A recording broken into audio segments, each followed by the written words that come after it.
साथियों को हमारा सादर प्रणाम।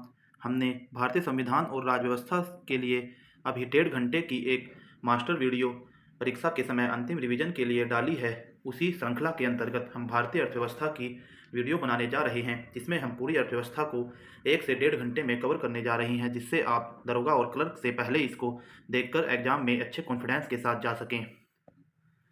अर्थशास्त्र के जनक एडम स्मिथ जी हैं। यदि अर्थशास्त्र की परिभाषा को देखें तो अर्थशास्त्र सामाजिक विज्ञान की वह शाखा है जिसमें मानव की आर्थिक गतिविधियों का अध्ययन किया जाता है, और इसके जनक एडम स्मिथ जी हैं। आधुनिक अर्थशास्त्र के जनक एडम स्मिथ जी हैं। भारतीय अर्थव्यवस्था विकासशील अर्थव्यवस्था है। तृतीय विश्व या थर्ड वर्ल्ड शब्द विकासशील देश के संदर्भ में ही प्रयुक्त होता है। विश्व की सबसे बड़ी अर्थव्यवस्था अमेरिका की अर्थव्यवस्था है। विश्व की सबसे बड़ी अर्थव्यवस्था अमेरिका की अर्थव्यवस्था है, जो 28.78 ट्रिलियन डॉलर की है। चीन दूसरे स्थान पर 18.53 ट्रिलियन डॉलर और जर्मनी तीसरे स्थान पर 4.59 ट्रिलियन डॉलर, जापान चौथे स्थान पर 4.11 ट्रिलियन डॉलर और भारत दुनिया की पांचवी सबसे बड़ी अर्थव्यवस्था है 3.94 ट्रिलियन डॉलर के साथ। भारत विश्व की पांचवी सबसे बड़ी अर्थव्यवस्था है। भारत से ऊपर 4 बड़ी अर्थव्यवस्थाएं अमेरिका, चीन, जर्मनी व जापान की है। वर्तमान में 2.28 लाख रुपए के साथ 3.94 ट्रिलियन डॉलर की जीडीपी के साथ दुनिया की पांचवी सबसे बड़ी अर्थव्यवस्था भारत है। विश्व की दूसरी सबसे बड़ी अर्थव्यवस्था है तो चीन। विश्व की दूसरी सबसे बड़ी अर्थव्यवस्था है अमेरिका की 18.78 और चीन की 18.53 ट्रिलियन डॉलर के साथ विश्व की दूसरी सबसे बड़ी अर्थव्यवस्था है। सकल घरेलू उत्पाद की दृष्टि से भारतीय अर्थव्यवस्था का विश्व में 5वां स्थान है। क्रय शक्ति क्षमता के आधार पर भारतीय अर्थव्यवस्था का विश्व में तीसरा स्थान है। पूंजीवादी एवं समाजवादी अर्थव्यवस्था अपनाने वाले देशों की बात करें तो पूंजीवादी अर्थव्यवस्था अमेरिका और ब्रिटेन की अर्थव्यवस्थाएं हैं, और समाजवादी अर्थव्यवस्थाएं रूस की हैं। समाजवादी अर्थव्यवस्था रूस, क्यूबा और उत्तरी कोरिया की हैं। राज्य की भूमिका के आधार पर अर्थव्यवस्थाओं का वर्गीकरण पूंजीवादी, समाजवादी और मिश्रित अर्थव्यवस्थाओं में होता है। पूंजीवादी अर्थव्यवस्था उस अर्थव्यवस्था को कहा जाता है जहां उत्पादन एवं वितरण के साधनों पर निजी क्षेत्र का स्वामित्व होता है। अमेरिका और ब्रिटेन की अर्थव्यवस्थाएं पूंजीवादी अर्थव्यवस्थाएं हैं। समाजवादी अर्थव्यवस्था उस अर्थव्यवस्था को कहा जाता है जहां उत्पादन एवं वितरण के साधनों पर राज्यों का स्वामित्व होता है। और रूस, क्यूबा, उत्तरी कोरिया की अर्थव्यवस्था समाजवादी अर्थव्यवस्थाएं हैं, और भारत की अर्थव्यवस्था मिश्रित अर्थव्यवस्थाएं है। इसमें पूंजीवादी और समाजवादी दोनों अर्थव्यवस्थाओं की विशेषता मौजूद होती है। भारत की अर्थव्यवस्था मिश्रित अर्थव्यवस्था है। पूंजीवादी अर्थव्यवस्थाओं का उद्गम एडम स्मिथ की पुस्तक द वेल्थ ऑफ नेशन के अनुसार है। एडम स्मिथ की पुस्तक द वेल्थ ऑफ नेशन 1776 ईस्वी में प्रकाशित हुई थी, और एडम स्मिथ जी ही आधुनिक अर्थशास्त्र के जनक हैं। पूंजीवादी अर्थव्यवस्था में कीमत निर्धारण पूर्ति और मांग के आधार पर होती है, डिमांड सप्लाई के आधार पर। पूंजीवादी अर्थव्यवस्था जिसमें उत्पादन एवं वितरण के साधनों पर निजी क्षेत्र का स्वामित्व होता है, ऐसी अर्थव्यवस्थाओं में डिमांड सप्लाई पूंजी मांग पर कीमत का निर्धारण होता है। रखो और निकलो नीति पूंजीवाद की ही है। समाजवादी अर्थव्यवस्था का प्रतिपादन जर्मन दार्शनिक कार्ल मार्क्स ने दिया था, और समाजवादी अर्थव्यवस्था में उत्पादन एवं वितरणों पर राज्य का नियंत्रण होता है। पूंजीवादी अर्थव्यवस्थाओं में नियंत्रण निजी व्यक्ति का होता है, और समाजवादी अर्थव्यवस्थाओं में नियंत्रण सरकार या राज्य का होता है। मिश्रित अर्थव्यवस्था पर नियंत्रण निजी व्यक्ति एवं सरकार दोनों का होता है। भारत की अर्थव्यवस्था मिश्रित अर्थव्यवस्था है। मिश्रित अर्थव्यवस्था का अर्थ है निजी तथा सार्वजनिक क्षेत्रों का सह अस्तित्व जहाँ होता है वह मिश्रित अर्थव्यवस्था है। मिश्रित अर्थव्यवस्था का सुझाव अर्थशास्त्री जॉन मेनार्ड किन्स ने किया है। भारत में अर्थव्यवस्था मिश्रित है। मिश्रित अर्थव्यवस्था का अर्थ है कि निजी तथा सार्वजनिक क्षेत्रों का सह अस्तित्व। मिश्रित अर्थव्यवस्था का सुझाव अर्थशास्त्री जॉन मेनार्ड किन्स ने दिया है। मिश्रित अर्थव्यवस्था को अपनाने वाला विश्व का पहला देश फ्रांस है। मिश्रित अर्थव्यवस्था का प्रारंभ 1948 में हुआ था। बंद अर्थव्यवस्था ऐसी होती है जहां आयात निर्यात दोनों ही बंद होते हैं। मानव विकास सूचकांक का प्रतिपादन 1990 में अर्थशास्त्री महबूब उल हक ने किया था। मानव विकास रिपोर्ट संयुक्त राष्ट्र विकास कार्यक्रम UNDP United Nation Development Programme 1990 से कर रहा है। मानव विकास सूचकांक एचडीआई ह्यूमन डेवलपमेंट इंडेक्स का आकलन जीवन प्रत्याशा, शिक्षा का स्तर और प्रति व्यक्ति आय के अनुसार होता है। भारत की पहली मानव विकास report HDR human development report April 2002 में जारी की गई थी। महबूब उल हक पाकिस्तानी अर्थशास्त्री मानव विकास सूचकांक के प्रतिपादक हैं। संयुक्त राष्ट्र विकास कार्यक्रम यूएनडीपी इसे जारी करता है। यदि 2024 की मानव विकास रिपोर्ट की बात करें तो इसमें भारत को 134वां स्थान मिला है। पहला स्थान स्विट्जरलैंड को, दूसरा नॉर्वे को, तीसरा आइसलैंड को। भारत को 134वां स्थान मिला है। अंतिम देशों की बात करें तो सोमालिया, दक्षिणी सूडान व मध्य अफ्रीकी अंतिम देश हैं। HDI के आयाम स्वास्थ्य, शिक्षा और जीवन स्तर हैं। इसमें संकेतकों की बात करें तो जन्म के समय, जीवन प्रत्याशा, स्कूल अवधि के अनुमानित वर्ष, स्कूल अवधि के औसत वर्ष, प्रति व्यक्ति सकल राष्ट्रीय आय इसके संकेतक होते हैं। सर्वप्रथम 1990 में जारी किया गया था और 2024 की रैंकिंग में हमें 134वां स्थान मिला है। पहले स्थान पर स्विट्जरलैंड है। राज्य स्तरीय मानव विकास रिपोर्ट जारी करने वाला पहला राज्य मध्य प्रदेश है। 2024 के अनुसार हमने बता दिया है कि 134 हमारी रैंक है। 193 देशों में से पहले, दूसरे, तीसरे स्थान पर स्विट्जरलैंड, नॉर्वे और आइसलैंड है। अंतिम में सोमालिया, दक्षिणी सूडान, मध्य अफ्रीकी गणराज्य हैं। आर्थिक गतिविधियों के आधार पर अर्थव्यवस्था को 3 क्षेत्रों में विभाजित किया गया है, जिसमें प्राथमिक, द्वितीयक और तृतीयक क्षेत्र। प्राथमिक क्षेत्र कृषि, पशुपालन, खनन, वानिकी और मत्स्य पालन से संबंधित है। प्राथमिक क्षेत्र की बात करें तो प्राकृतिक संसाधनों के दोहन से जुड़ी समस्त गतिविधियां, जैसे कृषि, पशुपालन, मत्स्य, खनन, वानिकी, ये सभी हमारे प्राथमिक क्षेत्र से संबंधित हैं। द्वितीयक क्षेत्र संबंधित है तो द्वितीयक क्षेत्र की बात करें तो सभी औद्योगिक गतिविधियां, जिनमें विनिर्माण, निर्माण, विद्युत, जलपूर्ति, गैस, औद्योगिक क्षेत्र, पूरा ही औद्योगिक गतिविधियां द्वितीयक क्षेत्र के अंतर्गत आता है। तृतीयक क्षेत्र की बात करें तो विभिन्न प्रकार की सेवाएं, जैसे सेवा क्षेत्र, चिकित्सा, परिवहन, शिक्षा, बैंकिंग, बीमा, होटल, रियल एस्टेट, परिवहन, संचार, या इस पूरे क्षेत्र को सेवा क्षेत्र नाम भी दिया जाता है। सकल घरेलू उत्पाद में प्राथमिक क्षेत्र कृषि, द्वितीयक क्षेत्र उद्योग और तृतीयक क्षेत्र सेवा का योगदान पहले 16.38%, 29.34% और 54.27% रहा था। सर्वप्रथम राष्ट्रीय आय की गणना 1867-68 में दादा भाई नौरोजी द्वारा की गई थी, जिसमें प्रति व्यक्ति आय 20 रुपये बताई गई थी। सर्वप्रथम राष्ट्रीय आय की गणना दादा भाई नौरोजी द्वारा वर्ष 1867-68 में की गई थी, जिसमें 20 रुपये प्रति व्यक्ति आय निर्धारित की गई थी। 1867-68 में ये राष्ट्रीय आय का पहला निर्धारण था। वर्तमान में 2.28 लाख रुपए प्रति व्यक्ति आय है और $3.94 ट्रिलियन की GDP के साथ दुनिया की 5वें सबसे बड़ी अर्थव्यवस्था भारत बन गई है।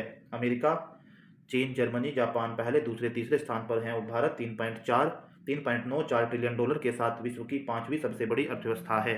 दादा भाई नौरोजी की पुस्तक का नाम है poverty and un British rule in India. दादा भाई नौरोजी की पुस्तक का नाम है और इन्होंने 1867-68 में 20 रुपये प्रति व्यक्ति आय को निर्धारित बताया था। धन निष्कासन सिद्धांत को प्रतिपादित किया था। तो दादा भाई नौरोजी ने धन के निष्कासन के सिद्धांत या ड्रेन ऑफ वेल्थ को प्रतिपादित किया था। वैज्ञानिक आधार पर राष्ट्रीय आय की गणना 1931-32 में VKRV द्वारा प्रति व्यक्ति आय 65 रुपये निर्धारित की गई थी। स्वतंत्रता के पश्चात भारत सरकार द्वारा राष्ट्रीय समिति का गठन 4 अगस्त 1949 को PC महालनोबिस की अध्यक्षता में किया गया था। राष्ट्रीय आय का सबसे पहला सरकारी अनुमान वाणिज्यिक मंत्रालय ने 1948-49 में लगाया था। वर्तमान में राष्ट्रीय आय की गणना केंद्रीय सांख्यिकी कार्यालय CSO सेंटर स्टैटिस्टिकल ऑफिस करता है। केंद्रीय सांख्यिकी संगठन की स्थापना 2 मई 1951 को हुई थी। इसका मुख्यालय दिल्ली में है। राष्ट्रीय आय की गणना में केंद्रीय सांख्यिकी कार्यालय की मदद राष्ट्रीय नमूना सर्वेक्षण NSSO करता है। यदि हम बात करें तो भारत में राष्ट्रीय आय की गणना केंद्रीय सांख्यिकी कार्यालय CSO द्वारा की जाती है और NSSO नेशनल सैंपल सर्वे ऑफिस राष्ट्रीय प्रतिदर्श सर्वेक्षण कार्यालय, इस कार्य में CSO केंद्रीय सांख्यिकी कार्यालय की मदद करता है। केंद्रीय सांख्यिकी कार्यालय CSO की स्थापना वर्ष 1951 में हुई थी। वर्ष 2019 में CSO व NSSO का विलय करके सांख्यिकी और कार्यक्रम कार्यान्वयन मंत्रालय के अंतर्गत राष्ट्रीय सांख्यिकी कार्यालय NSO की स्थापना की गई है। वर्तमान में 2015 से राष्ट्रीय आय के मापन हेतु आधार वर्ष 2011-12 है। तो अब NSSO और CSO को मिलाकर सांख्यिकी और कार्यक्रम कार्यान्वयन मंत्रालय के अंतर्गत राष्ट्रीय सांख्यिकी कार्यालय NSO की स्थापना की गई है और वर्तमान में 2015 से आधार 2011-12 वर्ष है। राष्ट्रीय आय लेखांकन का जन्मदाता साइमन कुडनेट्स को माना गया है। राष्ट्रीय आय एक प्रवाह है, कोई स्टॉक नहीं है। एक वर्ष में किसी देश में उत्पादित सभी सामानों और सेवाओं के मौद्रिक मूल्य को राष्ट्रीय आय कहते हैं। राष्ट्रीय आय का सर्वश्रेष्ठ मापक साधन लागत पर शुद्ध राष्ट्रीय उत्पाद NNP है। राष्ट्रीय आय निकालने के लिए NNP में से अप्रत्यक्ष कर को घटाया जाता है। हिंदू वृद्धि दर राष्ट्रीय आय से ही संबंधित है। हिंदू वृद्धि दर के अवधारणा के प्रतिपादक प्रोफेसर राजकृष्ण जी हैं। हिंदू वृद्धि दर अवधारणा के प्रतिपादक प्रोफेसर राजकृष्ण जी हैं। वर्तमान में राष्ट्रीय आय की गणना का आधार वर्ष 2011-12 है और एनएसएसओ और सीएसओ का विलय करके अब सांख्यिकी और कार्यक्रम कार्यान्वयन मंत्रालय के अंतर्गत राष्ट्रीय सांख्यिकी कार्यालय की स्थापना की गई है। भारत की राष्ट्रीय आय में सर्वाधिक योगदान तृतीयक क्षेत्र सेवा क्षेत्र का है। तो भारत की राष्ट्रीय आय में सबसे कम योगदान प्राथमिक क्षेत्र कृषि का ही है। अर्थव्यवस्था का वृद्धि दर राष्ट्रीय आय के अनुसार मापा जाता है। किसी देश की आर्थिक वृद्धि की सर्वाधिक उपयुक्त माप सकल घरेलू उत्पाद जीडीपी ग्रॉस डोमेस्टिक प्रोडक्ट है। किसी देश की घरेलू सीमा में एक वित्तीय वर्ष में अंतिम वस्तुओं एवं सेवाओं से अर्जित कुल आय सकल घरेलू उत्पाद जीडीपी ग्रॉस डोमेस्टिक प्रोडक्ट कहलाती है। सकल राष्ट्रीय उत्पाद में पूंजीगत वस्तुओं के मूल्य ह्रास को घटा देने पर प्राप्त प्रतिफल निवल राष्ट्रीय उत्पाद एनएनपी बनता है। भारत के सकल घरेलू उत्पाद में सर्वाधिक योगदान देने वाला राज्य महाराष्ट्र है। राष्ट्रीय लेखा सांख्यिकी एक श्वेत पत्र कहलाता है। राष्ट्रीय आय के संबंध में पहला श्वेत पत्र सीएसओ ने 1956 में जारी किया था। भारतीय सांख्यिकी संस्थान कोलकाता में है। भारतीय सांख्यिकी संस्थान कोलकाता में है। किसी भी देश की आर्थिक विकास दर का सर्वश्रेष्ठ सूचक प्रति व्यक्ति आय होती है। भारत में राष्ट्रीय आय की गणना केंद्रीय सांख्यिकी कार्यालय सीएसओ करता है। एनएसएसओ नेशनल सैंपल सर्वे ऑफिस राष्ट्रीय प्रतिदर सर्वेक्षण कार्यालय इस कार्य में सीएसओ की मदद करता है। केंद्रीय सांख्यिकी कार्यालय सीएसओ की स्थापना वर्ष 1951 में की गई थी। वर्ष 2019 में सीएसओ एवं एनएसएसओ का विलय करके सांख्यिकी और कार्यक्रम कार्यान्वयन मंत्रालय के अंतर्गत राष्ट्रीय सांख्यिकी कार्यालय एनएसओ की स्थापना की गई है और वर्तमान में 2015 से राष्ट्रीय आय के मापन हेतु आधार वर्ष 2011-12 को बनाया गया है। प्रति व्यक्ति आय की गणना की जाती है तो राष्ट्रीय आय में जनसंख्या से भाग देकर प्रति व्यक्ति आय की गणना की जाती है। सर्वाधिक प्रति व्यक्ति आय वाला राज्य गोवा है। न्यूनतम प्रति व्यक्ति आय वाला राज्य बिहार है। वर्तमान में सर्वाधिक प्रति व्यक्ति आय वाला केंद्र शासित प्रदेश दिल्ली है। यह गरीबी से हास्य है कि जीवन की आधारभूत आवश्यकताओं की पूर्ति से वंचित रहना गरीबी से हास्य है। भारत में गरीबी मापन का आधार न्यूनतम कैलोरी उपभोग व्यय है। भारत में ग्रामीण एवं शहरी क्षेत्रों में गरीबी रेखा को निर्धारित करने के लिए प्रति व्यक्ति कैलोरी गहनता क्रमशः गांव में 2400 कैलोरी और शहर में 2100 कैलोरी निर्धारित की गई है। मूल्य स्तर के आधार पर गरीबी रेखा के निर्धारण का प्रस्ताव 1989 में गठित लकड़वाला समिति के द्वारा किया गया था। सुरेश तेंदुलकर समिति 2004 में आई और सी रंगराजन समिति 2012 में आई। यह भी गरीबी निर्धारण से संबंधित हैं। भारत में निर्धनता रेखा के निर्धारण का पहला प्रयास योजना आयोग ने 1962 में किया था।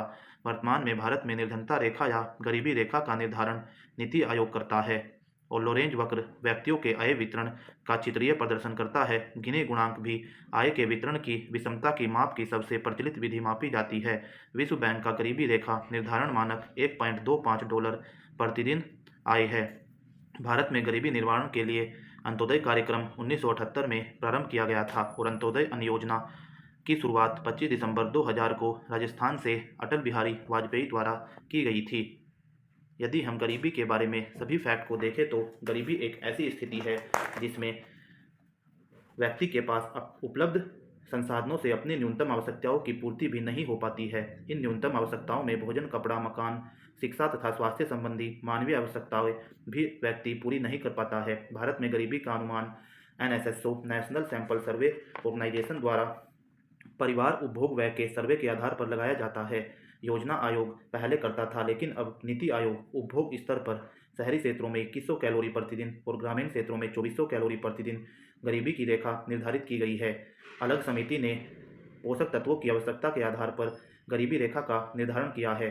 नगरीय क्षेत्रों में बीपीएल परिवारों की पहचान हेतु हाशिम समिति गठित की गई थी। इसने अपनी रिपोर्ट दिसंबर 2012 में प्रस्तुत की थी। हाशिम समिति नगरीय क्षेत्रों में बीपीएल परिवारों की पहचान हेतु अलग समिति मात्र पोषक तत्वों की आवश्यकता के आधार पर गरीबी रेखा निर्धारण से संबंधित थी। अलग समिति और हाशिम समिति के सुरेश तेंदुलकर समिति भी 2004-5 में जो आई थी इसी से संबंधित है। इसमें न्यूनतम आवश्यकताओं की टोकरी का विचार दिया गया है। तेंदुलकर समिति 2011-12 में आई थी। इसके अनुसार 2011-12 में भारत में गरीबी का स्तर 21.9% था और यह प्रश्न बार बार आया है कि तेंदुलकर समिति 2011-12 के अनुसार 2011-12 में भारत में गरीबी का स्तर 21.9% था। सी रंगराजन समिति भी 2012 में आई थी। इसके अनुसार 2011-12 में भारत में 29.5% लोग गरीब थे। तेंदुलकर समिति के अनुसार 21.9 और सी रंगराजन के अनुसार 29.5। गरीबी की संस्कृति का विचार ऑस्कर लुईस ने दिया था। आय की विषमता का मापन लोरेंज वक्र द्वारा किया जाता है और निर्धनता के दुष्चक्र की अवधारणा का प्रतिपादन रैगनर नक्शे ने किया था। वर्ष 1953 में इन्होंने अपनी पुस्तक problem of the capital formation in under developed country में प्रकाशित किया था कि निर्धनता के दुष्चक्र में कैसे गरीब लोग फंस जाते हैं। रैगनर नक्शे ने 1953 में problem of the capital formation in under development country में निर्धनता के दुष्चक्र की अवधारणा को बताया था। अन्नपूर्णा योजना की शुरुआत 25 अक्टूबर 2000 को गाजियाबाद के सिखोड़ा ग्राम से अन्नपूर्णा योजना की शुरुआत हुई थी। भारत में बेरोजगारी के आंकड़े राष्ट्रीय नमूना सर्वेक्षण कार्यालय नेशनल सर्वे सैंपल इंस्टीट्यूट करता है। प्रदर्शन अदृश्य प्रच्छन्न या छिपी हुई बेरोजगारी मुख्य रूप से पाई जाती है, तो कृषि क्षेत्र में अदृश्य प्रच्छन्न या छिपी हुई बेरोजगारी पाई जाती है। भारत में बेरोजगारी का स्वरूप संरचनात्मक है। संरचनात्मक बेरोजगारी दीर्घकालीन होती है। व्यावसायिक गतिविधि में एक समान मंदी से उत्पन्न बेरोजगारी चक्रीय बेरोजगारी कहलाती है। चक्रीय बेरोजगारी ज़्यादा विकसित देशों में देखने को मिलती है। ग्रामीण क्षेत्रों में पाई जाने वाली बेरोजगारी मौसमी अदृश्य या प्रच्छन्न बेरोजगारी होती है। इसे छिपी हुई बेरोजगारी भी कहते हैं। और शहरी क्षेत्रों में पाई जाने वाली बेरोजगारी खुली प्रत्यक्ष व बेरोजगारी होती है। यदि देसी भाषा में समझें तो शहरी क्षेत्र में कोई अगर बेरोजगार होगा तो वह सबको दिखेगा, और ग्रामीण क्षेत्र में बेरोजगार व्यक्ति भी अपने खेती बाड़ी पशुपालन के काम में, चाहे वह थोड़ा ही काम हो, लेकिन दूसरे को लगता है कि बेरोजगार नहीं है, अपना काम कर रहा है, तो इसलिए गाँव में मौसमी अदृश्य या प्रच्छन्न बेरोजगारी और शहर में खुली या प्रत्यक्ष बेरोजगारी होती है। भगवती समिति बेरोजगारी से संबंधित है। रोजगार गारंटी योजना शुरू करने वाला पहला राज्य महाराष्ट्र है। राष्ट्रीय ग्रामीण रोजगार गारंटी योजना, जिसका नाम नरेगा था, 2 फरवरी 2006 को आंध्र प्रदेश के अनंतपुर जिले से 2 फरवरी 2006 को राष्ट्रीय ग्रामीण रोजगार गारंटी योजना नरेगा की शुरुआत की गई।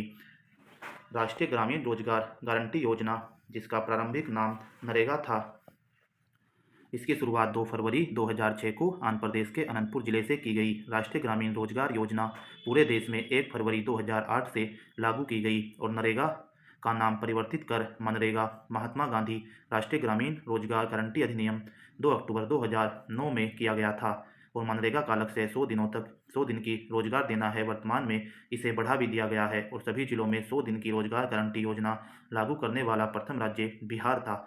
तो हमने देखा कि राष्ट्रीय ग्रामीण रोजगार गारंटी योजना नरेगा की शुरुआत 2 फरवरी 2006 को आंध्र प्रदेश के अनंतपुर जिले से की गई थी। राष्ट्रीय ग्रामीण रोजगार योजना पूरे देश में 1 फरवरी 2008 से लागू हुई। नरेगा का नाम परिवर्तित करके इसमें महात्मा गांधी जोड़ दिया गया और मनरेगा बना दिया गया। महात्मा गांधी राष्ट्रीय ग्रामीण रोजगार गारंटी अधिनियम 2 अक्टूबर 2009 को किया गया। 6 में योजना आंध्र प्रदेश के अनंतपुर जिले में लागू हुई। 2008 में पूरे देश में लागू हुई। 2009 में नरेगा का नाम मनरेगा हो गया और मनरेगा का लक्ष्य 100 दिनों की रोजगार देना था। वर्तमान में अब बढ़ा दिया गया है। सभी जिलों में 100 दिन की रोजगार गारंटी योजना लागू करने वाला प्रथम राज्य बिहार है और केंद्र सरकार और राज्य सरकार प्रत्येक वर्ष अपने बजट में मनरेगा के लिए फंड का निर्धारण करती है और उसे हमेशा बढ़ाती रहती है। भारत में सामुदायिक विकास कार्यक्रम 2 अक्टूबर 1952 को प्रारंभ किया गया था। वित्तीय वर्ष की अवधि 1 अप्रैल से 31 मार्च है। प्रथम वित्त आयोग का गठन 1951 में किया गया था।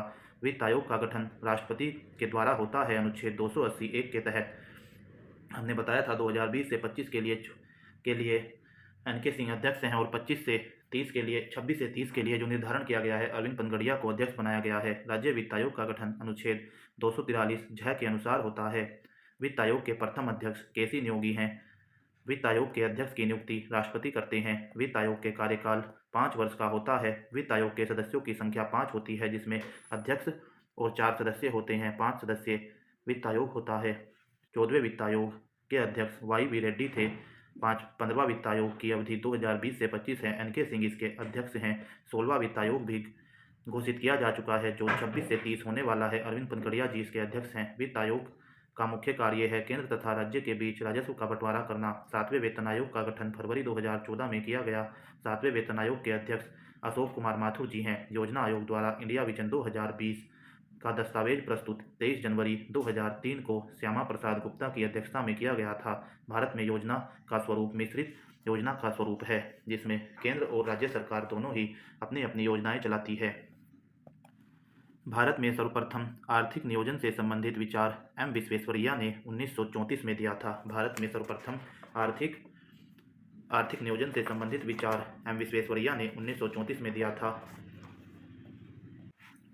भारत के लिए नियोजित अर्थव्यवस्था प्लान्ड इकोनॉमी फॉर इंडिया पुस्तक के लेखक एम विश्वेश्वरैया जी ही हैं। 1934 में इन्होंने भारत के लिए नियोजित अर्थव्यवस्था पुस्तक को लिखा है। भारत के आधुनिक नियोजन के प्रणेता एम विश्वेश्वरैया जी को ही कहा जाता है और इन्होंने अपनी पुस्तक प्लान्ड इकोनॉमी फॉर इंडिया में 10 वर्षीय योजना प्रस्तुत की थी। गांधी योजना को श्रीमन नारायण ने 1944 में तैयार किया था। बॉम्बे प्लान जो 15 वर्षीय योजना थी, 1944 में 8 उद्योगपतियों द्वारा यह लागू की गई थी। जन योजना या people's plan Shri M N Roy द्वारा अप्रैल 1945 में निर्मित की गई थी। सर्वोदय योजना को जयप्रकाश नारायण जी ने जनवरी 1950 में प्रस्तुत किया था। राष्ट्रीय योजना समिति की स्थापना 1938 में की गई थी। राष्ट्रीय योजना समिति के अध्यक्ष पंडित जवाहरलाल नेहरू जी थे और राष्ट्रीय योजना समिति की रिपोर्ट 1949 में प्रकाशित हुई थी। यदि हम अपने पूरे भारत में नियोजन के इतिहास को देखें तो भारतीय नियोजन के पिता एम विश्वेश्वरैया जी को कहा जाता है। इन्होंने अपनी पुस्तक प्लान्ड इकोनॉमी फॉर इंडिया में 10 वर्षीय योजना प्रस्तुत की थी। राष्ट्रीय नियोजन समिति का गठन 1938 में किया गया। इसके गठनकर्ता सुभाष चंद्र बोस जी थे और अध्यक्ष जवाहरलाल नेहरू जी थे। बॉम्बे प्लान 1944 में प्रस्तुत किया गया। इसके प्रस्तुतकर्ता 8 उद्योगपति जी.डी. बिड़ला, जी.आर.डी. टाटा, कस्तूरी भाई, लाल भाई आदि उद्योगपति थे। गांधीवादी योजना का प्रस्तुत वर्ष 1944 है और इसके प्रस्तुतकर्ता श्रीमन नारायण थे। जनवादी योजना 1945 में प्रस्तुत की गई। इसके प्रस्तुतकर्ता एम एन रॉय जी थे। सर्वोदय योजना 1950 में प्रस्तुत की गई। इसके प्रस्तुतकर्ता जयप्रकाश नारायण जी थे और राष्ट्रीय नियोजन बोर्ड का गठन 1946 में किया गया था। इसके अध्यक्ष के.सी. नियोगी जी थे। इसी की सिफारिश पर योजना आयोग का गठन किया गया। तो योजना आयोग का गठन राष्ट्रीय नियोजन बोर्ड की सिफारिश पर किया गया। के.सी. नियोगी जी इसके अध्यक्ष थे। 1946 में राष्ट्रीय नियोजन बोर्ड का गठन किया गया था। राष्ट्रीय नियोजन बोर्ड की सिफारिश पर योजना आयोग का गठन किया गया और योजना आयोग का गठन 15 मार्च 1950 को किया गया। योजना आयोग एक गैर संवैधानिक संस्था थी। वर्तमान में नीति आयोग भी गैर संवैधानिक संस्था ही है। योजना आयोग के अध्यक्ष प्रधानमंत्री होते हैं। योजना आयोग के प्रथम अध्यक्ष एवं उपाध्यक्ष प्रथम अध्यक्ष जवाहरलाल नेहरू जी थे और गुलजारी लाल नंदा जी प्रथम उपाध्यक्ष थे। योजना आयोग चाहे वर्तमान में नीति आयोग है, अध्यक्ष हमेशा प्रधानमंत्री होते हैं। योजना आयोग के अंतिम अध्यक्ष नरेंद्र मोदी जी थे और उपाध्यक्ष मोन्टेग सिंह अहलवालिया जी थे। 12वीं पंचवर्षीय योजना 2012 से 17 जिसका लक्ष्य 8% रखा गया था और 6.7% की प्राप्ति हुई थी। इसका प्रमुख उद्देश्य तीव्र धारणीय एवं अधिक समावेशी विकास इसका उद्देश्य था, लेकिन इसे 17 तक यह निर्धारित थी। इसे समाप्त कर दिया गया था और 15 में नीति आयोग का 1 जनवरी 2015 से गठन कर दिया गया था, क्योंकि वर्तमान सरकार को लगता था कि योजना आयोग राज्यों को बहुत ज़्यादा प्राथमिकता नहीं देती है, इसलिए नीति आयोग में राज्यों को बहुत ज़्यादा स्वायत्तता दी गई है। और 12वीं पंचवर्षीय योजना अंतिम पंचवर्षीय योजना थी। नरेंद्र मोदी जिसके अध्यक्ष और मोन्टेग सिंह अहलवालिया इसके उपाध्यक्ष थे। योजना आयोग के स्थान पर किस नई संस्था का गठन हुआ है? तो नीति आयोग, जिसकी full form national institute for transforming India है। योजना आयोग के स्थान पर 1 जनवरी 2015 में इसका गठन हुआ है। इसका गठन केंद्रीय मंत्रिमंडल के प्रस्ताव पर ही हुआ है, इसलिए यह गैर संवैधानिक और संविधान से इतर संस्था है। यदि इसकी संरचना की बात करें तो भारत के प्रधानमंत्री अध्यक्ष होते हैं। उपाध्यक्ष प्रधानमंत्री द्वारा नियुक्त कोई व्यक्ति होता है। शासी परिषद में सभी राज्यों के मुख्यमंत्री, केंद्र शासित प्रदेशों के राज्यपाल और प्रशासक होते हैं। पूर्णकालिक सदस्य, इसमें 5 अधिकतम संख्या हो सकती है। अंशकालिक सदस्यों की अधिकतम संख्या 2 हो सकती है। पदेन सदस्यों को देखें तो भारत सरकार के 4 केंद्रीय मंत्री जो प्रधानमंत्री द्वारा नामित होते हैं। नीति आयोग में पदेन सदस्य होते हैं। विशेष आमंत्रित सदस्यों में विभिन्न क्षेत्रों के विशेषज्ञ होते हैं जो प्रधानमंत्री द्वारा नामित होते हैं और मुख्य कार्यकारी अधिकारी सीईओ होते हैं जो केंद्र के सचिव स्तर के एक अधिकारी होते हैं। इसलिए संरचना में अध्यक्ष भारत के प्रधानमंत्री, उपाध्यक्ष प्रधानमंत्री द्वारा नियुक्त कोई व्यक्ति, शासी परिषद में सभी राज्यों के मुख्यमंत्री, केंद्र शासित प्रदेशों के राज्यपाल और प्रशासक। पूर्णकालीन सदस्यों में अधिकतम संख्या 5 हो सकती है। अंशकालिक सदस्यों की अधिकतम संख्या 2 हो सकती है। पदेन सरकार में प्रधानमंत्री द्वारा नामित भारत सरकार के 4 केंद्रीय मंत्री होते हैं। विशेष आमंत्रित सदस्य विभिन्न क्षेत्रों के विशेषज्ञ प्रधानमंत्री द्वारा नामित होते हैं और मुख्य कार्यकारी अधिकारी सीईओ केंद्र सचिव स्तर का अधिकारी होता है और देश के प्रमुख थिंक टैंक के रूप में नीति आयोग कार्य करता है। नीति आयोग राष्ट्रीय भारत परिवर्तन संस्थान 1 जनवरी 2015 को अस्तित्व में आई, हमने बताया है। नीति आयोग के अध्यक्ष प्रधानमंत्री होते हैं। पंचवर्षीय योजना बनाने की जिम्मेदारी नीति आयोग की है। नीति आयोग के प्रथम अध्यक्ष एवं उपाध्यक्ष नरेंद्र मोदी जी प्रथम अध्यक्ष और अरविंद पनगड़िया जी प्रथम उपाध्यक्ष थे। नीति आयोग एक गैर संवैधानिक और परामर्शदात्री संविधान से इतर संस्था है। पंचवर्षीय योजना के प्रारूप का अनुमोदन तथा अंतिम स्वीकृति राष्ट्रीय विकास परिषद (एनडीसी) करता है। पंचवर्षीय योजना के प्रारूप का अनुमोदन तथा अंतिम स्वीकृति राष्ट्रीय विकास परिषद (एनडीसी) करता है।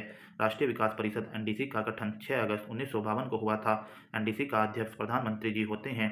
सुपर कैबिनेट के रूप में राष्ट्रीय विकास परिषद (एनडीसी) को ही माना जाता है। एनडीसी एक गैर संवैधानिक संस्था है।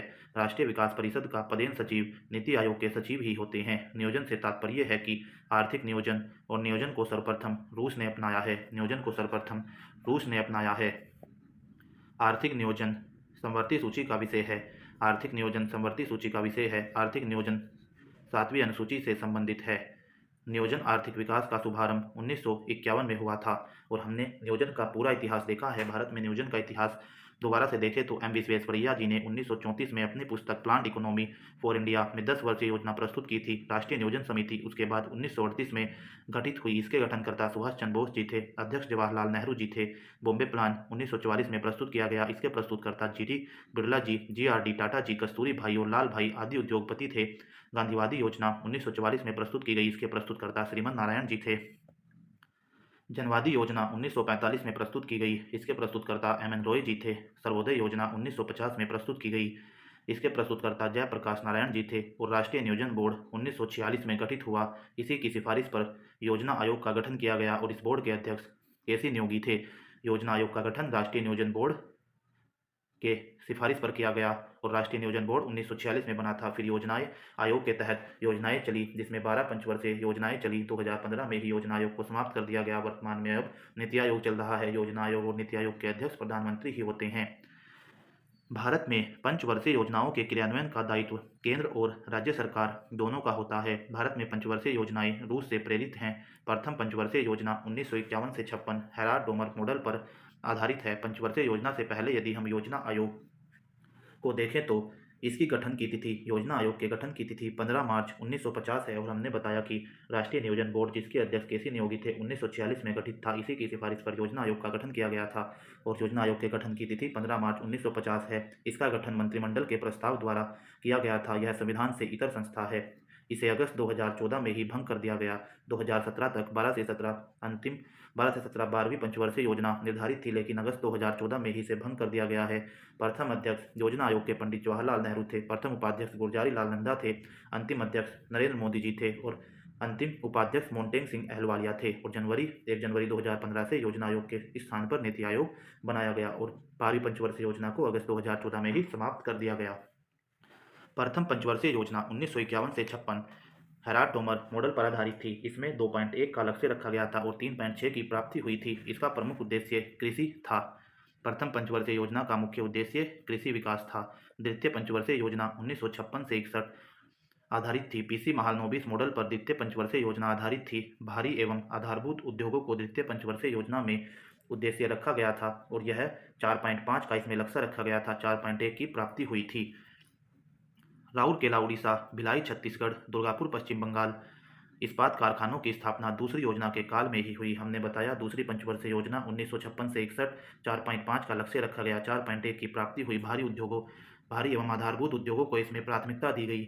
इसमें राउरकेला उड़ीसा, भिलाई छत्तीसगढ़, दुर्गापुर पश्चिम बंगाल इस्पात कारखानों की स्थापना इसी में हुई। अब हम तृतीय पंचवर्षीय योजना को देखें तो 1961 से 66 तृतीय पंचवर्षीय योजना सैंडी चक्रवर्ती और महालनोबिस मॉडल पर आधारित थी। सैंडी चक्रवर्ती, जॉन सैंडी, सुखमे चक्रवर्ती और महालनोबिस मॉडल पर तृतीय पंचवर्षीय योजना 1961 से 66 आधारित थी। तृतीय पंचवर्षीय योजना में अर्थव्यवस्था को आत्मनिर्भर बनाने पर प्राथमिकता दी गई।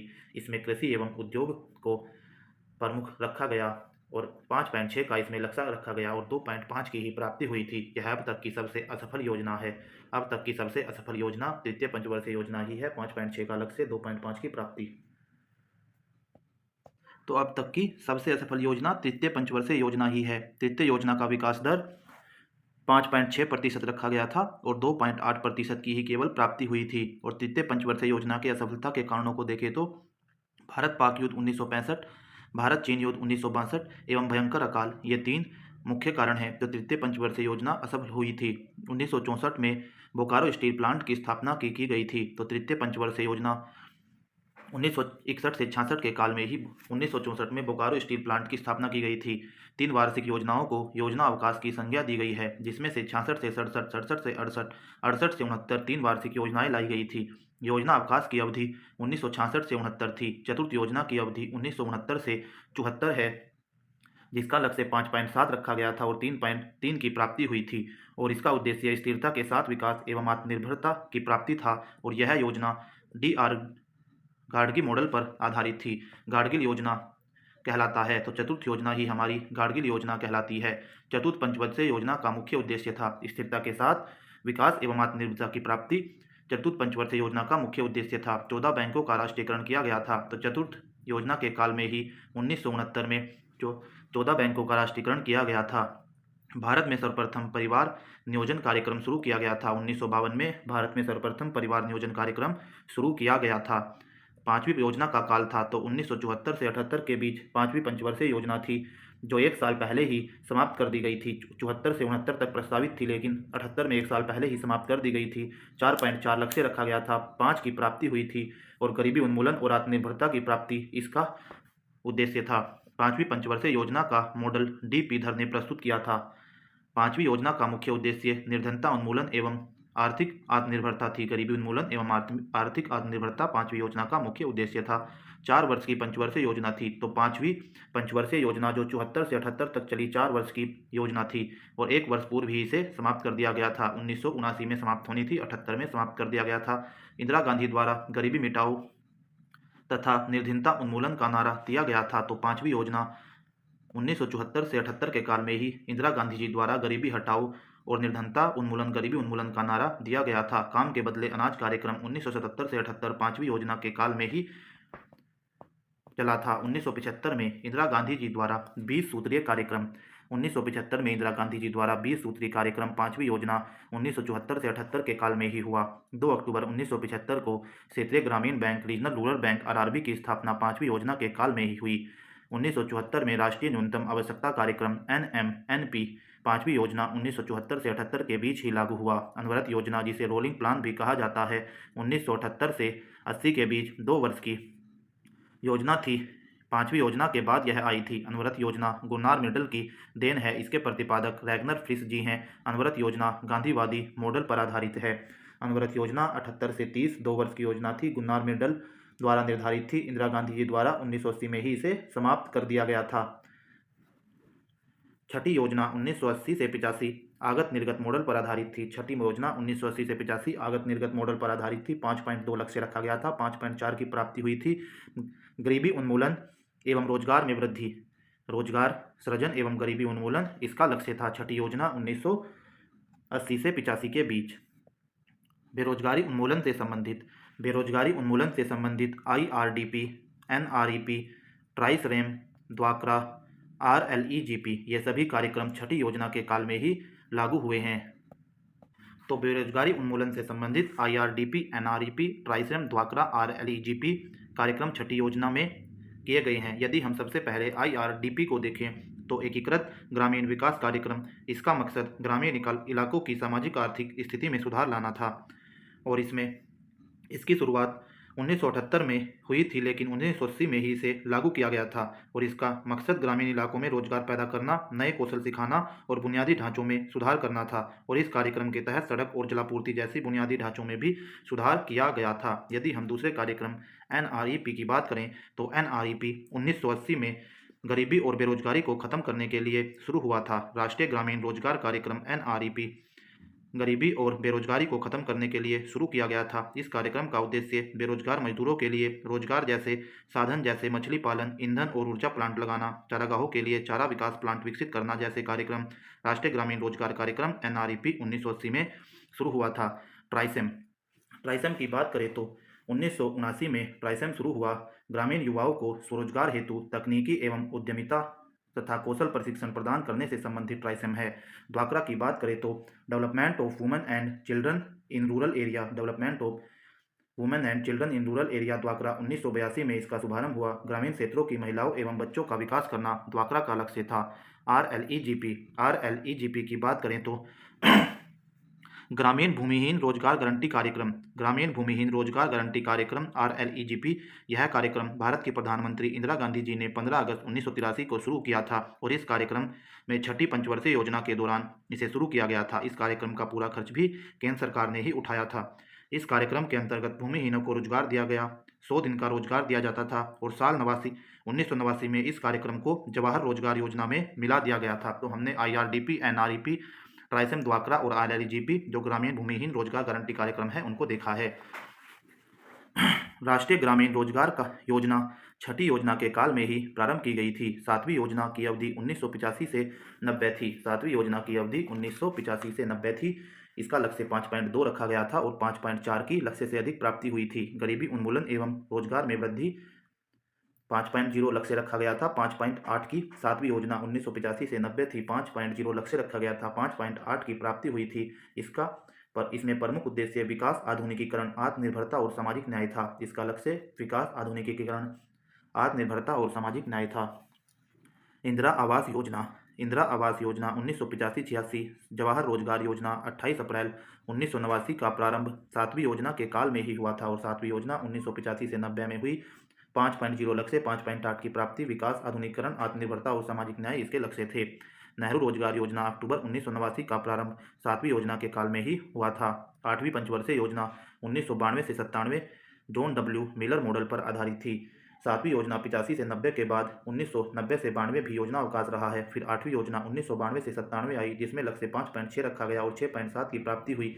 विभिन्न पहलुओं में मानव विकास इसका उद्देश्य रखा गया। और इससे पहले हमने 1990 में LGP, लिबरलाइजेशन, प्राइवेटाइजेशन और ग्लोबलाइजेशन को लागू किया था। वैश्वीकरण, उदारीकरण को लागू किया था। आठवीं योजना का मुख्य उद्देश्य मानव संसाधन का विकास था या विभिन्न पहलुओं में विकास था। आठवीं योजना का विकास दर 5.6% था और 6.7 या 6.8 की इसमें प्राप्ति हुई थी। महिला समृद्धि योजना 2 अक्टूबर 1993 का काल आठवीं योजना के काल में ही रहा है। आठवीं योजना 92 से 97 थी। 93 में महिला समृद्धि योजना प्रारंभ हुई थी।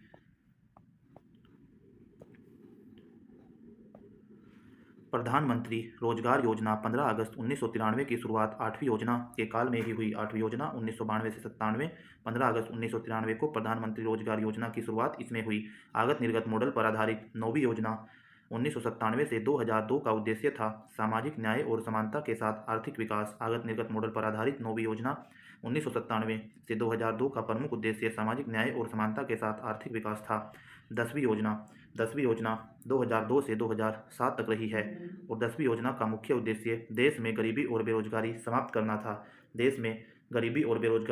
करना था तथा अगले 10 वर्षों में प्रति व्यक्ति आय दुगना करना 10वीं योजना का लक्ष्य था। इसमें 8% का लक्ष्य और 7.6 की प्राप्ति हुई थी। अब तक की सबसे सफल एवं सबसे विकास दर वाली योजना 10वीं योजना ही रही है, क्योंकि 10वीं योजना 2002 से 7 में थी और इसमें अगले 10 वर्षों में प्रति व्यक्ति आय दुगना करना तथा देश में गरीबी और बेरोजगारी समाप्त करना इसका लक्ष्य था। पहली बार सबसे अधिक लक्ष्य 8.0 का रखा गया और 7.6 की प्राप्ति हुई, तब तक 7.6 की प्राप्ति सबसे अधिक प्राप्ति हुई थी। इसलिए सबसे सफल और सबसे विकास दर वाली योजना 10वीं योजना ही रही है और सबसे असफल तीसरी योजना रही है, जिसमें 1961 से 66 के बीच थी। 5.6 का लक्ष्य रखा था, केवल 2.5 की ही प्राप्ति हुई थी। सबसे सफल 2 से 7 10वीं योजना का विकास दर 8% रखा गया और 7.6 की प्राप्ति हुई थी। पहली बार सबसे बड़ा लक्ष्य और पहली बार सबसे ज़्यादा प्राप्ति। 11वीं योजना की अवधि 7 से 12 थी और 11वीं पंचवर्षीय योजना का मुख्य लक्ष्य था तीव्र एवं समावेशी विकास। 11वीं पंचवर्षीय योजना 7 से 12 का लक्ष्य था। 9.0 का लक्ष्य रखा गया और 8 की प्राप्ति हुई। 9.0 का लक्ष्य और 8 की प्राप्ति हुई। 12वीं योजना की अवधि थी 2012 से 17 के बीच 12वीं योजना की अवधि थी, लेकिन अगस्त 2014 में ही इसे समाप्त कर नीति आयोग को प्रारंभ कर दिया था। 12वीं योजना का मुख्य उद्देश्य था तो तीव्र समावेशी, तीव्र संपोषणीय और अधिक समावेशी विकास 12वीं योजना का लक्ष्य था। 12वीं योजना में आर्थिक वृद्धि दर का लक्ष्य 8% रखा गया था और 7.6 की प्राप्ति हुई थी।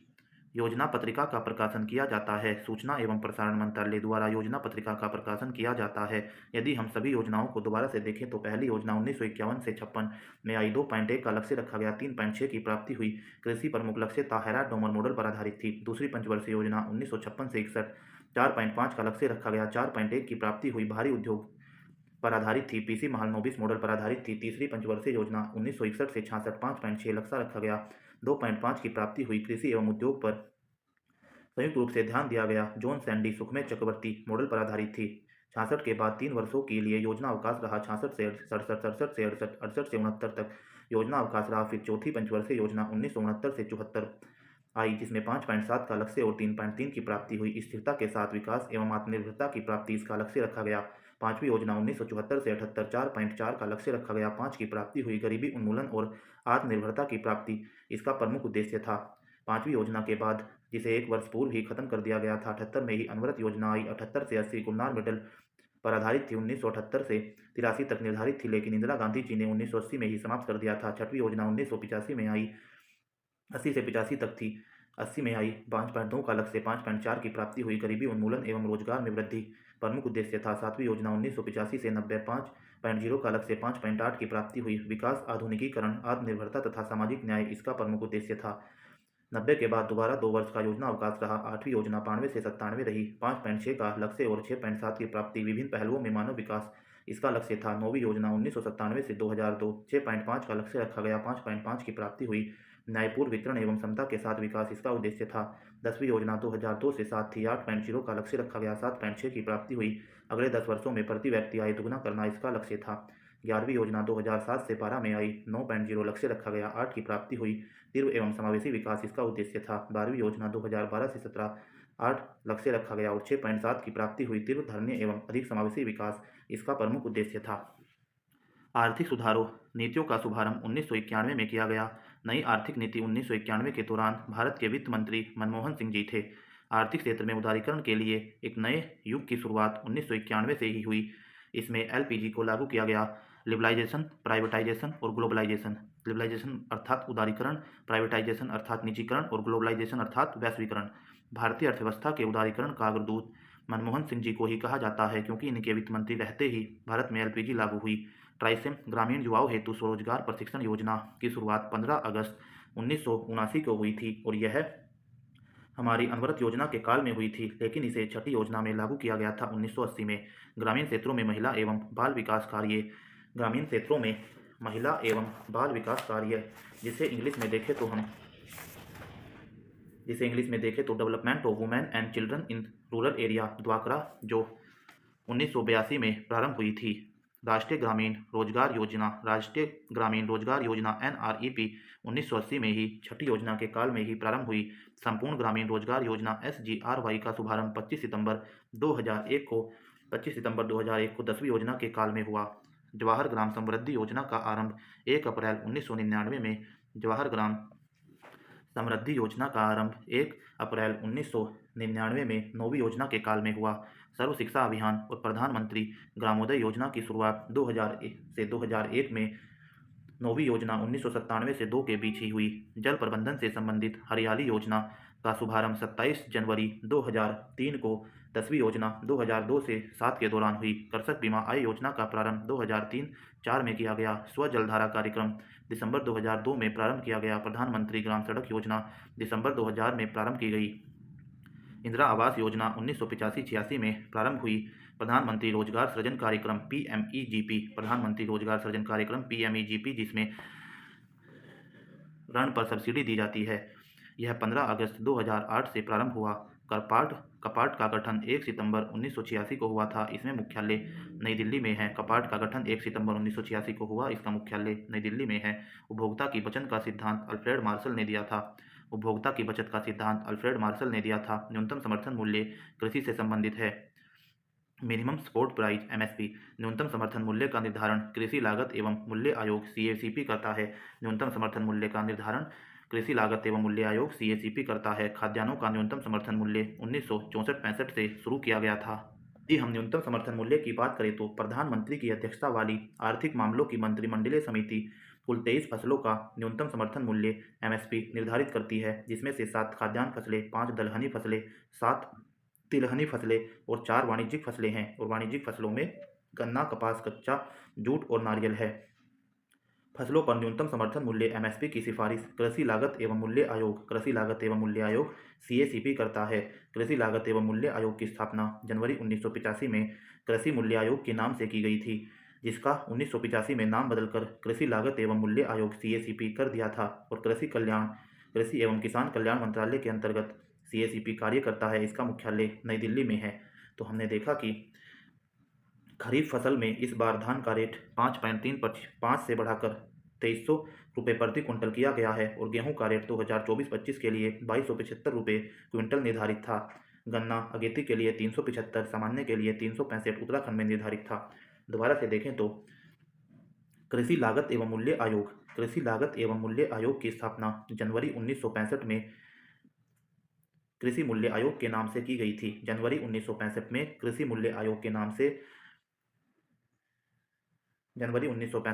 मूल्य आयोग की स्थापना हुई, जिसका नाम वर्ष 1985 में कृषि लागत एवं मूल्य आयोग कर दिया गया।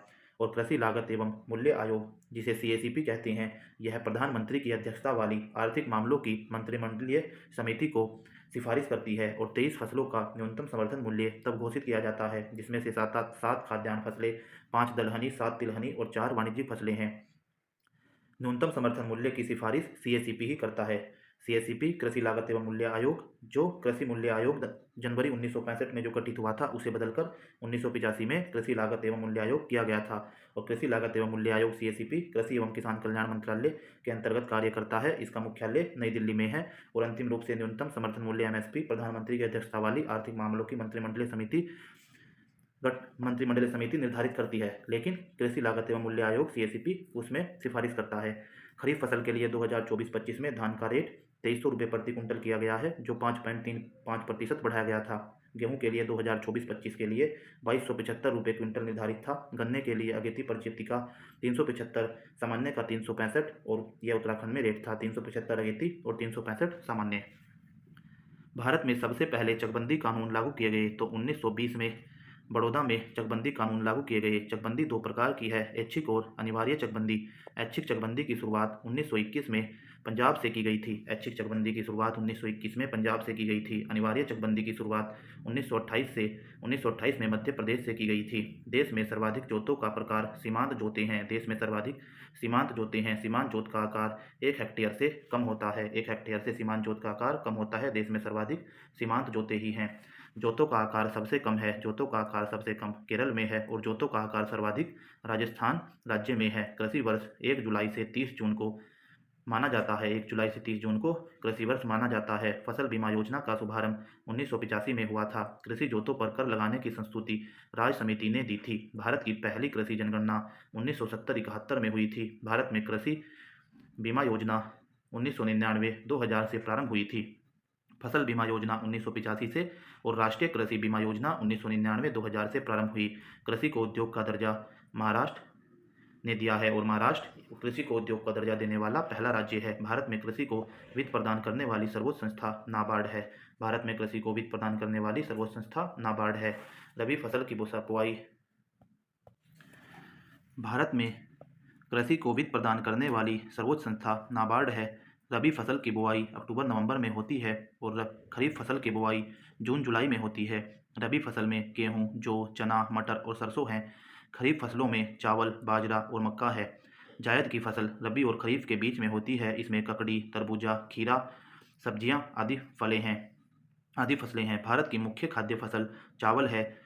हरित क्रांति शब्द के सर्वप्रथम प्रयोगकर्ता डॉक्टर विलियम गॉड हैं। हरित क्रांति शब्द के सर्वप्रथम प्रयोगकर्ता डॉक्टर विलियम गॉड हैं। हरित क्रांति की शुरुआत 1967-68 में की गई थी। भारत में हरित क्रांति का जन्मदाता एम.एस. स्वामीनाथन को माना जाता है। हरित क्रांति के विश्व स्तरीय जनक डॉक्टर नॉर्मन बोरलॉग जी हैं। हरित क्रांति से सबसे प्रभावित फसल गेहूँ है और हरित क्रांति के समय भारत का केंद्रीय खाद्य एवं कृषि मंत्री C.S. सुब्रमण्यम जी थे। हरित क्रांति के जनक देश फिलीपींस हैं। सर्वप्रथम हरित क्रांति पंजाब में आई थी। पूरी हरित क्रांति के बारे में सब फैक्ट को देखें तो हरित क्रांति शब्द के सर्वप्रथम प्रयोगकर्ता विलियम गॉड जी हैं। हरित क्रांति के जनक विश्व में नॉर्मन ई बोरलॉग हैं, जो अमेरिकन कृषि वैज्ञानिक थे। शब्द के प्रयोगकर्ता विलियम गॉड जी हैं, लेकिन विश्व में नॉर्मन ई बोरलॉग जी अमेरिकी कृषि वैज्ञानिक हरित क्रांति के जनक हैं और भारत में एम.एस. स्वामीनाथन जी हरित क्रांति के जनक हैं। हरित क्रांति की भारत में शुरुआत 1966-67 में की गई थी। भारत में इसके प्रारंभिक क्षेत्र पंजाब, हरियाणा और पश्चिमी यूपी थे।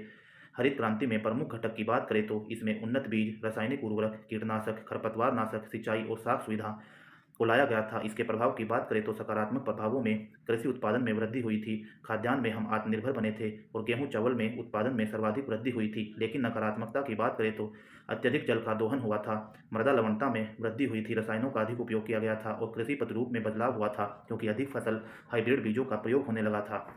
तो हमने बताया हरित क्रांति शब्द के सर्वप्रथम प्रयोगकर्ता विलियम गोड हैं। विश्व में इसके जनक नॉर्मन ई बोरलॉग हैं जो एक अमेरिकी कृषि वैज्ञानिक थे। भारत में इसके जनक एम एस स्वामीनाथन हैं।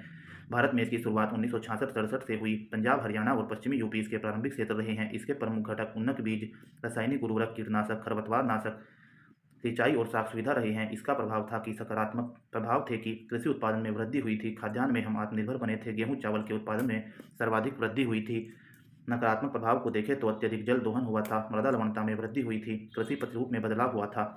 इसी के साथ एक ऑपरेशन फ्लड को देखें तो इसकी शुरुआत 1970 में हुई थी। इसका शुभारंभ स्थल आनंद गुजरात रहा है। ऑपरेशन फ्लड के जनक वर्गीज कुरियन जी हैं और देश में दूध उत्पादन बढ़ाना इसका उद्देश्य रहा है। पीली क्रांति तिलहन उत्पादन से संबंधित है। भूरी क्रांति उर्वरक उत्पादन से संबंधित है। लाल क्रांति मांस एवं टमाटर उत्पादन से संबंधित है। गुलाबी क्रांति झींगा उत्पादन से संबंधित है। श्वेत क्रांति दूध उत्पादन से संबंधित है।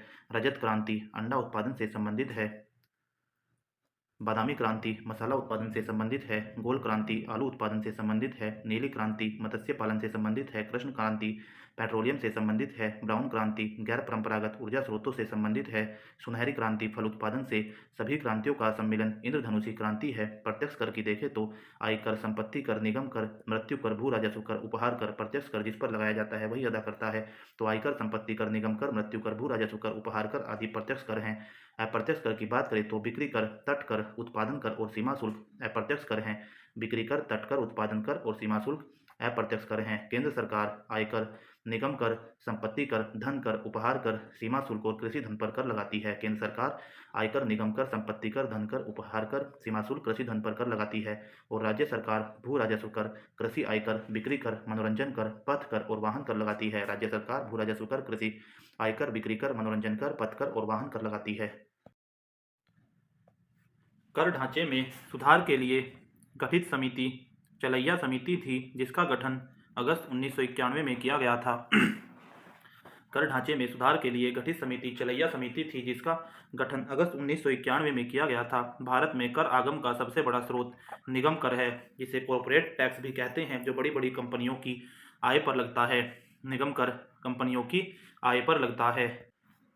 भारत में पहली बार मूल्यवर्धित कर वैट 2005 में हरियाणा में लगा था। भारत में पहली बार मूल्यवर्धित टैक्स वैट 2005 में हरियाणा में लगा था। संशोधित मूल्यवर्धित कर मोड वैट उत्पाद कर से संबंधित है और सैन वैट केंद्रीय उत्पाद शुल्क से संबंधित है। यदि हम वैट के बारे में देखें तो वैट को वैल्यू एडिड टैक्स मूल्यवर्धित कर कहते हैं। यह एक अप्रत्यक्ष कर है। इसके सिफारिशकर्ता चलैया समिति 1991 थी और चलैया समिति की सिफारिश पर ही वैट आया था। शुभारंभ 1 अप्रैल 2005 को हरियाणा से वैट का किया गया था। लागू करने वाला प्रथम राज्य 1 अप्रैल 2005 को हरियाणा ही है। लागू करने वाला वैट को लागू करने वाला अंतिम राज्य उत्तर प्रदेश है, जिसने सबसे अंतिम में 1 जनवरी 2008 को वैट को लागू किया है। उत्तराखंड में जीएसटी 1 जुलाई 2017 को लागू हुई थी। 5वां राज्य है। उत्तराखंड में वैट 1 अक्टूबर 2005 को लगा था और उत्तराखंड में जीएसटी 1 जुलाई 2017 में लगी थी और जीएसटी लागू करने वाला या अपनाने वाला उत्तराखंड 5वें राज्य है। तो हमने देखा कि वैट वैल्यू एडिड टैक्स है। यह अप्रत्यक्ष कर का एक प्रकार है। चलैया समिति 1991 की सिफारिश पर यह लगा था। इसका शुभारंभ 1 अप्रैल 2005 में सर्वप्रथम हरियाणा में हुआ था और इसे लागू करने वाला अंतिम राज्य उत्तर प्रदेश है, जिसने 1 जनवरी 2008 को वैट लागू किया था। उत्तराखंड में 1 अक्टूबर 2005 को वैट लगा था। सर्विस टैक्स लेता है तो आयकर विभाग सर्विस टैक्स लेता है। सर्विस टैक्स आयकर विभाग लेता है। भारत में GST goods and service tax 1 जुलाई 2017 से लागू किया गया। जीएसटी अप्रत्यक्ष एवं गंतव्य आधारित कर है। Goods and service tax GST सर्वप्रथम किस देश में लागू हुआ? तो फ्रांस में जीएसटी सर्वप्रथम लागू हुआ था। जीएसटी की 4 दरें हैं, जिनमें 5, 12, 18 और 28% है। किस संविधान संशोधन द्वारा भारत में जीएसटी लागू किया गया तो 101वें संविधान संशोधन द्वारा जीएसटी भारत में लागू किया गया। जीएसटी परिषद की स्थापना 12 सितंबर 2016 को हुई थी। जीएसटी परिषद की स्थापना 12 सितंबर 2016 को हुई थी। जीएसटी के बारे में सभी फैक्ट को देखें तो जीएसटी का पूरा नाम वस्तु एवं सेवा कर है। यह एक अप्रत्यक्ष कर या इनडायरेक्ट टैक्स है। इसे 101वें संविधान संशोधन 2016 द्वारा लागू किया गया था। और यदि विधेयक की बात करें तो 122वां संशोधन विधेयक था। 101वां संविधान संशोधन अधिनियम बना जो 122वां विधेयक था। इसे लागू करने की तिथि 1 जुलाई 2017 है। एक देश एक कर प्रणाली लागू करना इसका उद्देश्य है। जीएसटी में शामिल अप्रत्यक्ष करों को देखें तो राज्य सरकार के बहुत सारे अप्रत्यक्ष और केंद्र सरकार के बहुत सारे अप्रत्यक्ष कर इसमें शामिल हुए हैं। राज्य सरकार के वैट, मनोरंजन कर, प्रवेश कर, विलासिता कर, लॉटरी, सट्टेबाजी, जुए पर कर, वस्तुओं एवं सेवाओं की आपूर्ति पर राज्य का उपकर एवं अधिभार, विज्ञापन पर कर और क्रय कर, ये सभी राज्य के इनडायरेक्ट टैक्स जीएसटी में शामिल हुए हैं। और केंद्र के इनडायरेक्ट टैक्स जो जीएसटी में शामिल हुए हैं उन्हें देखें तो केंद्रीय उत्पाद शुल्क, अतिरिक्त उत्पाद शुल्क, सेवा कर, सीमा शुल्क, वस्तुओं एवं सेवाओं की आपूर्ति पर उपकर एवं अधिभार, ये सभी केंद्र सरकार के कर जीएसटी में शामिल हुए हैं। उत्तराखंड में जीएसटी 1 जुलाई 2017 को लागू हुई थी। जीएसटी को अपनाने वाला उत्तराखंड 5वां राज्य है। जीएसटी परिषद जिसकी बात हमने की 12 सितंबर 2016 में जीएसटी परिषद अनुच्छेद 279 ने 279A के अकॉर्डिंग जीएसटी परिषद निर्धारित हुई, जिसमें एक अध्यक्ष केंद्रीय मंत्री होते हैं, एक उपाध्यक्ष जो राज्य सरकार के वित्त मंत्रियों के बीच से निर्वाचित होता है। सदस्यों को देखें तो केंद्रीय राज्य वित्त मंत्री और सभी राज्यों के वित्त मंत्री इसके सदस्य होते हैं। सभा के लिए गणपूर्ति देखें तो कुल सदस्यों का 50% इसमें गणपूर्ति होनी चाहिए। और वोटिंग पावर को देखें तो केंद्र सरकार के पास 1/3 और राज्य सरकार के पास 2/3 है। और इसमें निर्णय 3/4 के बहुमत से होते हैं। तो हमने बताया कि जीएसटी वस्तु एवं सेवा कर है, एक अप्रत्यक्ष कर का प्रकार है। 101वें संविधान संशोधन अधिनियम 2016 द्वारा लागू हुआ। 122वां विधेयक था, 1 जुलाई 2017 में लागू हुआ। एक देश एक कर प्रणाली लागू करना इसका उद्देश्य है। राज्य सरकार के वैट, मनोरंजन, प्रवेश कर, विलासिता, लॉटरी, सट्टेबाजी, जुए पर कर, वस्तु एवं सेवाओं की आपूर्ति पर राज्य का उपकर एवं अधिभार, विज्ञापन पर कर, क्रय कर तथा केंद्र सरकार के इनडायरेक्ट टैक्स जिसमें केंद्रीय उत्पाद शुल्क, अतिरिक्त उत्पाद शुल्क, सेवा कर, सीमा शुल्क, वस्तु एवं सेवाओं की आपूर्ति पर उपकर एवं अधिभार। जीएसटी परिषद जो 279 के तहत बनाई गई है, इसमें एक अध्यक्ष होता है जो केंद्रीय वित्त मंत्री है, एक उपाध्यक्ष होते हैं जो राज्य सरकार के वित्त मंत्रियों के बीच से निर्वाचित होता है, सदस्य होते हैं जो केंद्रीय राज्य मंत्री तथा सभी राज्यों के वित्त मंत्री होते हैं। गणपूर्ति के लिए कुछ सदस्यों का 50% होना चाहिए। वोटिंग पावर केंद्र सरकार के पास 1/3 और राज्य सरकार के पास 2/3 है। निर्णय 3/4 के बहुमत से होते हैं। उत्तराखंड जीएसटी लागू करने वाला 5वां राज्य बन गया है। और भारत में जीएसटी 1 जुलाई 2017 से लागू हुई। जीएसटी की 4 दरें हैं जिसमें 5, 12, 18 और 28% है। सेवा कर प्रारंभ किया गया तो 1994-95 में सेवा कर प्रारंभ किया गया। रेखा समिति गठित की गई थी। तो अप्रत्यक्ष कर सुधार या इनडायरेक्ट टैक्स सुधार के लिए रेखा समिति गठित की गई थी। वांचू समिति संबंधित है। प्रत्यक्ष कर की जांच से वांचुक समिति संबंधित है। वह स्थिति जिसमें वस्तुओं के मूल्य बढ़ते हैं तथा मुद्रा का मूल्य गिरता है। तो मुद्रास्फीति ऐसी स्थिति है जिसमें वस्तुओं के मूल्य तो बढ़ते हैं लेकिन मुद्रा का मूल्य गिरता है। भारत में मुद्रास्फीति की माप थोक मूल्य सूचकांक WPI द्वारा की जाती है। भारत में मुद्रास्फीति की माप थोक मूल्य सूचकांक WPI द्वारा की जाती है। और भारत में मुद्रास्फीति की माप थोक मूल्य सूचकांक WPI द्वारा की जाती है। वर्तमान में थोक मूल्य सूचकांक का आधार 2011-12 है। वर्तमान में थोक मूल्य सूचकांक का आधार 2011-12 है। यदि मुद्रास्फीति को देखें तो वस्तुओं एवं सेवाओं की कीमतों में निरंतर होने वाली वृद्धि को मुद्रास्फीति कहते हैं। मुद्रास्फीति की स्थिति में वस्तुओं एवं सेवाओं की कीमत बढ़ती है और मुद्रा का मूल्य कम हो जाता है।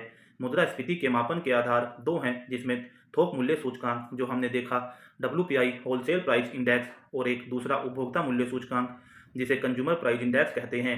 यदि थोक मूल्य सूचकांक WPI के बारे में देखें तो यह सूचकांक वाणिज्य एवं उद्योग मंत्रालय के उद्योग एवं आंतरिक व्यापार प्रोत्साहन विभाग DPIIT के आर्थिक सलाहकार कार्यालय द्वारा जारी किया जाता है।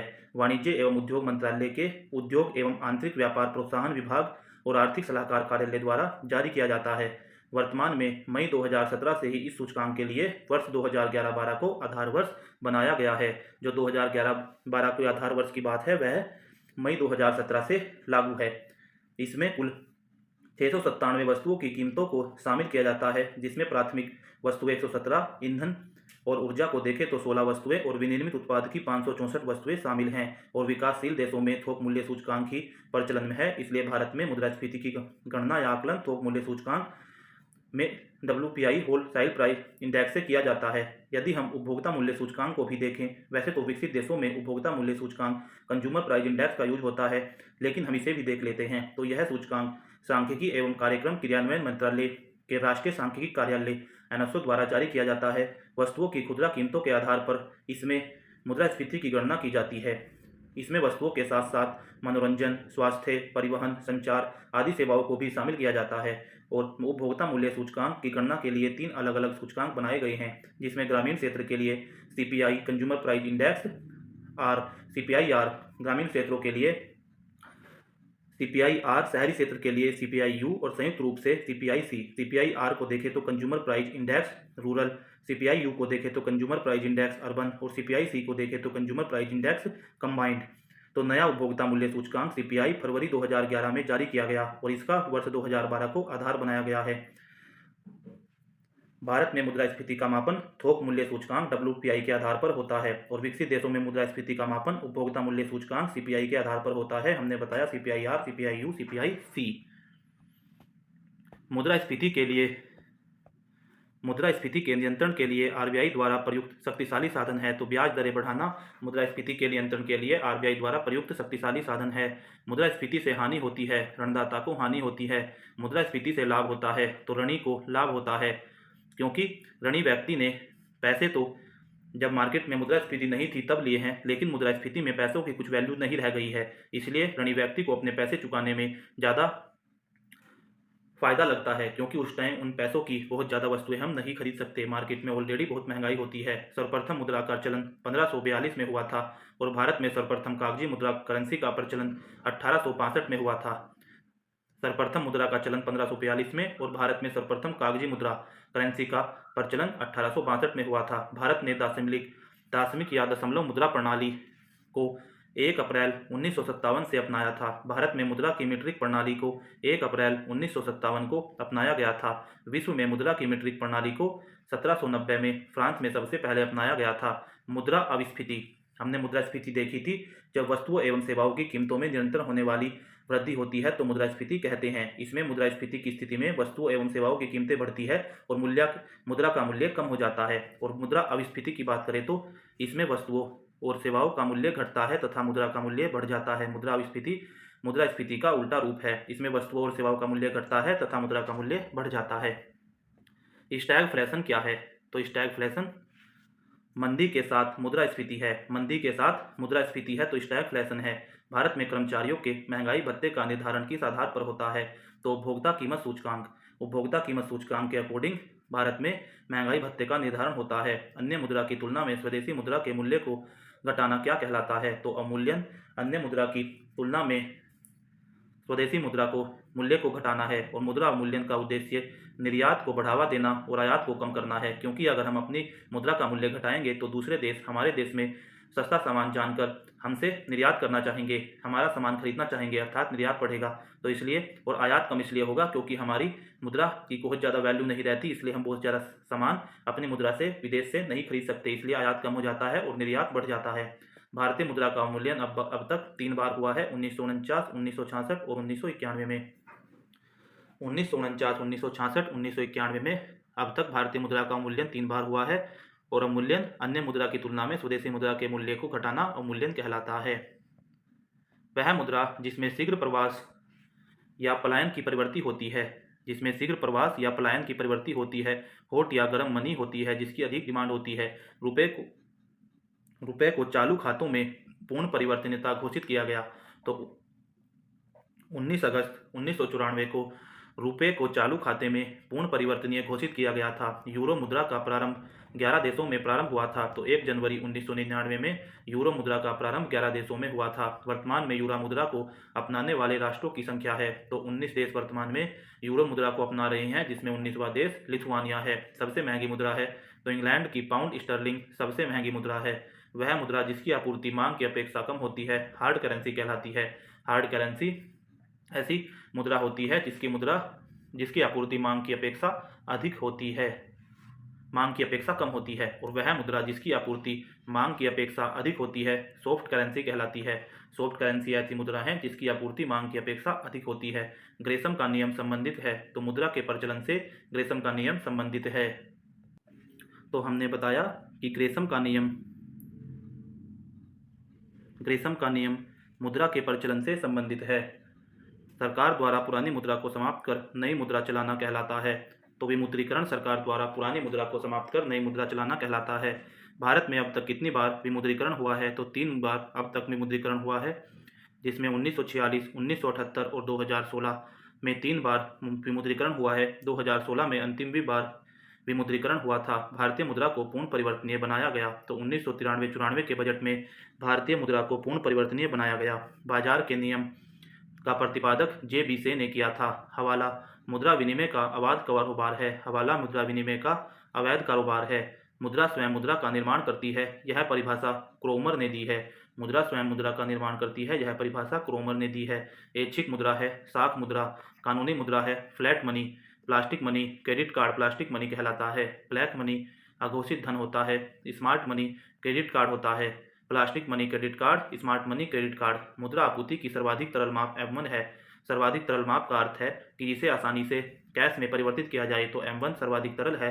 मुद्रा पूर्ति में विस्तृत मुद्रा M3 कहलाती है। भारत का सबसे अधिक विदेशी मुद्रा व्यय कच्चा तेल के आयात पर जाता है। भारत में सबसे अधिक विदेशी मुद्रा का खर्च कच्चे तेल के आयात से होता है। भारत सर्वाधिक आयात करता है, तो भारत सर्वाधिक आयात चीन से करता है। भारत सर्वाधिक निर्यात करता है, तो भारत अमेरिका को सर्वाधिक निर्यात करता है। भारतीय निर्यात का सबसे महत्वपूर्ण मद है, तो पेट्रोलियम उत्पाद भारतीय निर्यात का सर्वाधिक महत्वपूर्ण मद है। हम पेट्रोल का अर्थात हम कच्चे तेल का सर्वाधिक आयात करते हैं, लेकिन पेट्रोलियम उत्पाद ग्लिसरीन आदि उत्पादों का हम सबसे ज़्यादा निर्यात करते हैं। भारत का सबसे बड़ा व्यापारिक साझेदार है, तो अमेरिका भारत का सबसे बड़ा व्यापारिक साझेदार है। मौद्रिक व्यवस्था की इकाई रुपया है।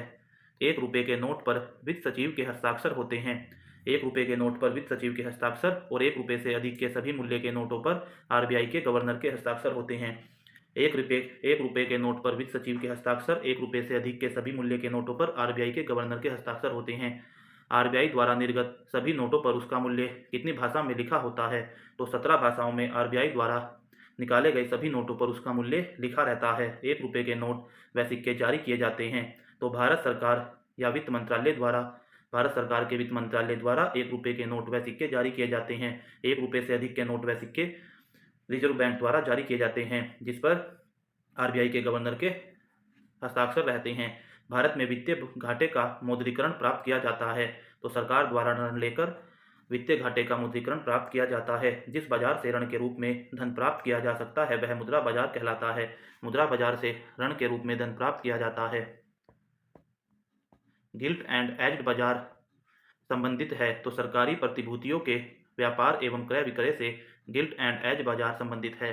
सरकारी प्रतिभूतियों के व्यापार एवं क्रय विक्रय से गिल्ट एज्ड बाजार संबंधित है। भारत सर्वाधिक आयात करता है, तो तेल एवं पेट्रोलियम पदार्थ का भारत सर्वाधिक आयात करता है। निर्यातकों एवं आयातकों को वित्तीय सहायता प्रदान करता है, तो निर्यात आयात बैंक निर्यातकों एवं आयातकों को वित्तीय सहायता पर्याप्त करते हैं। निर्यात आयात बैंक या एग्जिम बैंक की स्थापना 1 जनवरी 1982 में हुई थी, जो निर्यातकों एवं आयातकों को वित्तीय सहायता प्रदान करते हैं। भारत में जीवन बीमा देन है, तो ब्रिटेन की लाइफ इंश्योरेंस भारत में ब्रिटेन की देन है।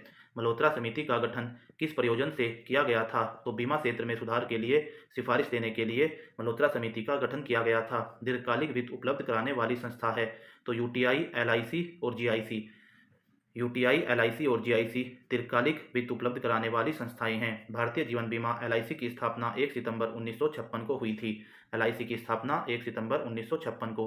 भारत के सामान्य बीमा व्यवसाय का राष्ट्रीयकरण 1971 में हुआ है। सामान्य बीमा निगम GIC, general insurance corporation GIC की स्थापना 1972 में हुई थी। LIC की स्थापना भारतीय जीवन बीमा निगम 1 सितंबर 1956 में और भारत सामान्य बीमा निगम GIC की स्थापना 1972 में। बीमा क्षेत्र का नियमन IRDA करता है। IRDA, जिसका पूर्ण रूप बीमा नियामक एवं विकास प्राधिकरण है, उसका गठन 19 अप्रैल 2000 को मल्होत्रा समिति की सिफारिश पर किया गया था।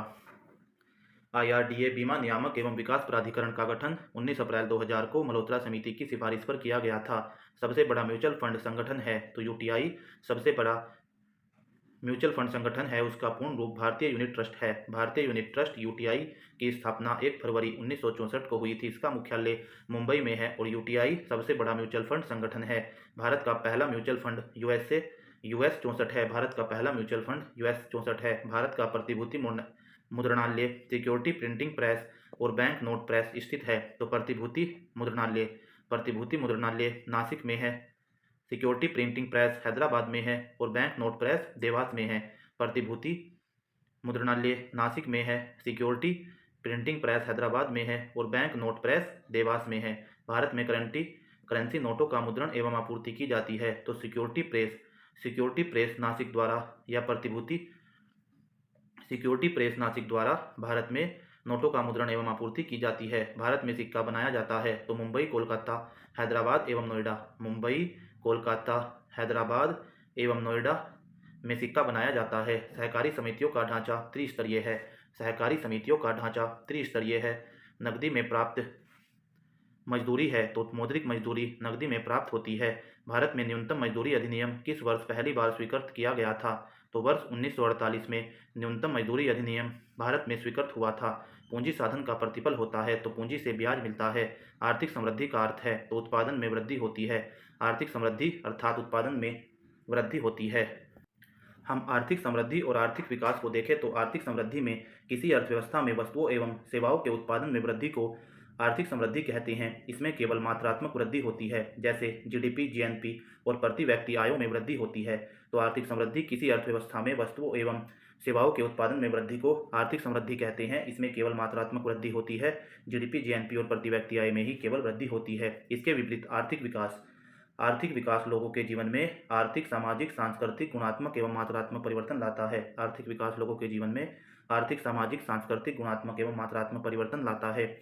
और जैसे मानव विकास सूचकांक HDI और जीवन की भौतिक गुणवत्ता सूचकांक PQLI, ये दोनों सूचकांक आर्थिक विकास को दर्शाते हैं, क्योंकि मानव विकास सूचकांक में स्वास्थ्य, शिक्षा और जीवन स्तर पर टिका हुआ है और जीवन की भौतिक गुणवत्ता मूल्य सूचकांक भी बुनियादी साक्षरता और शिशु मृत्यु दर और 1 वर्ष में आयु में जीवन प्रत्याशा से जुड़ा हुआ है।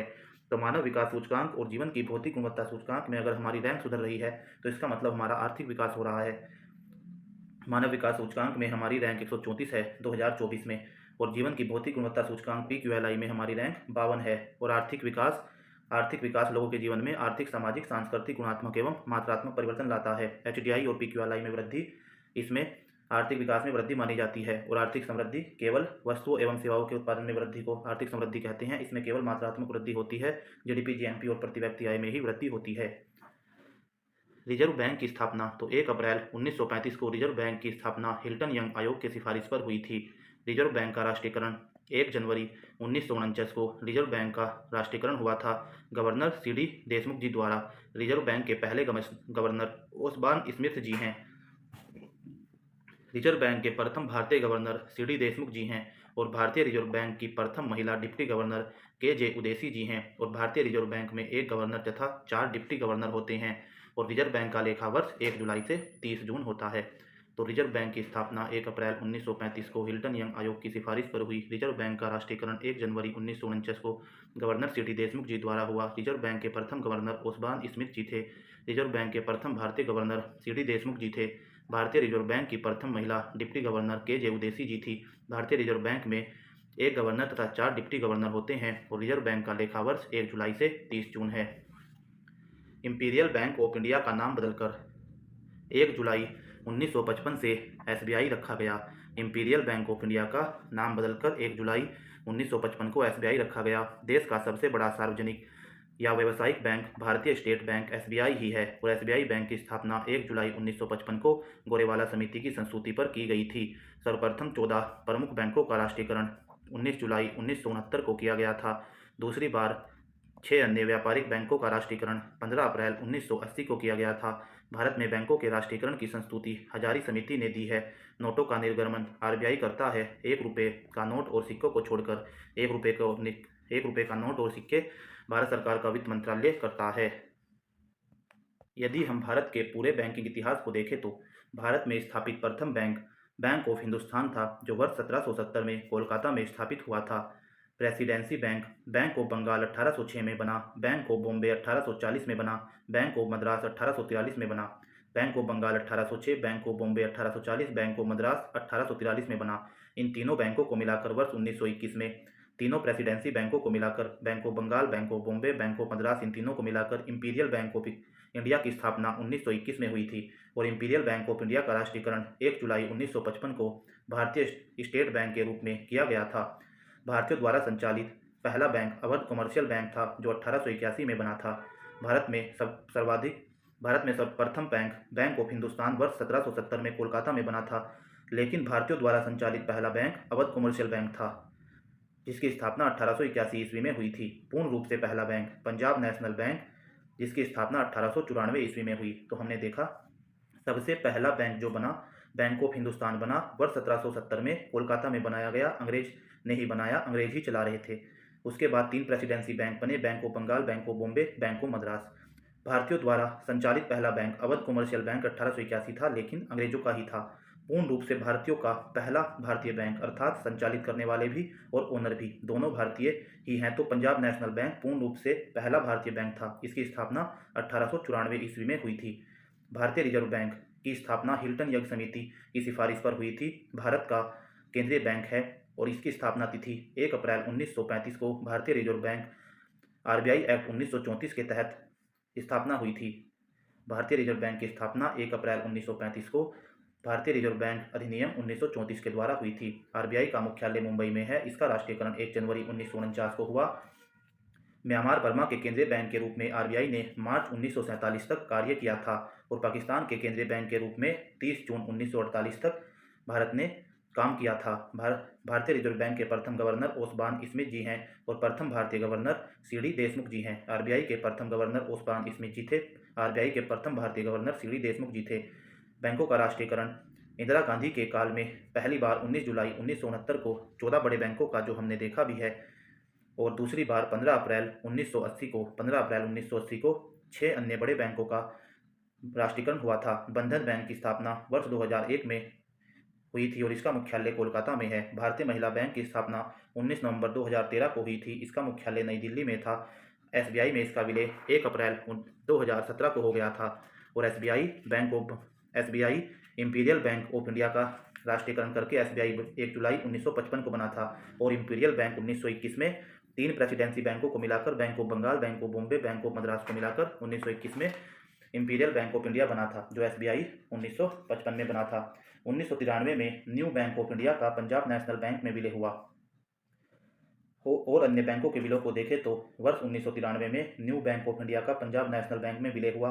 1 अप्रैल 2017 को State Bank of Bikaner and Jaipur, State Bank of Patiala, State Bank of Mysore, Bharatiya State Bank of Travancore और Bharatiya Mahila Bank, State Bank of Travancore, State Bank of Mysore, State Bank of Patiala, State Bank of Bikaner and Jaipur, इन 5 बैंकों का विलय एसबीआई में 1 अप्रैल 2017 को हुआ।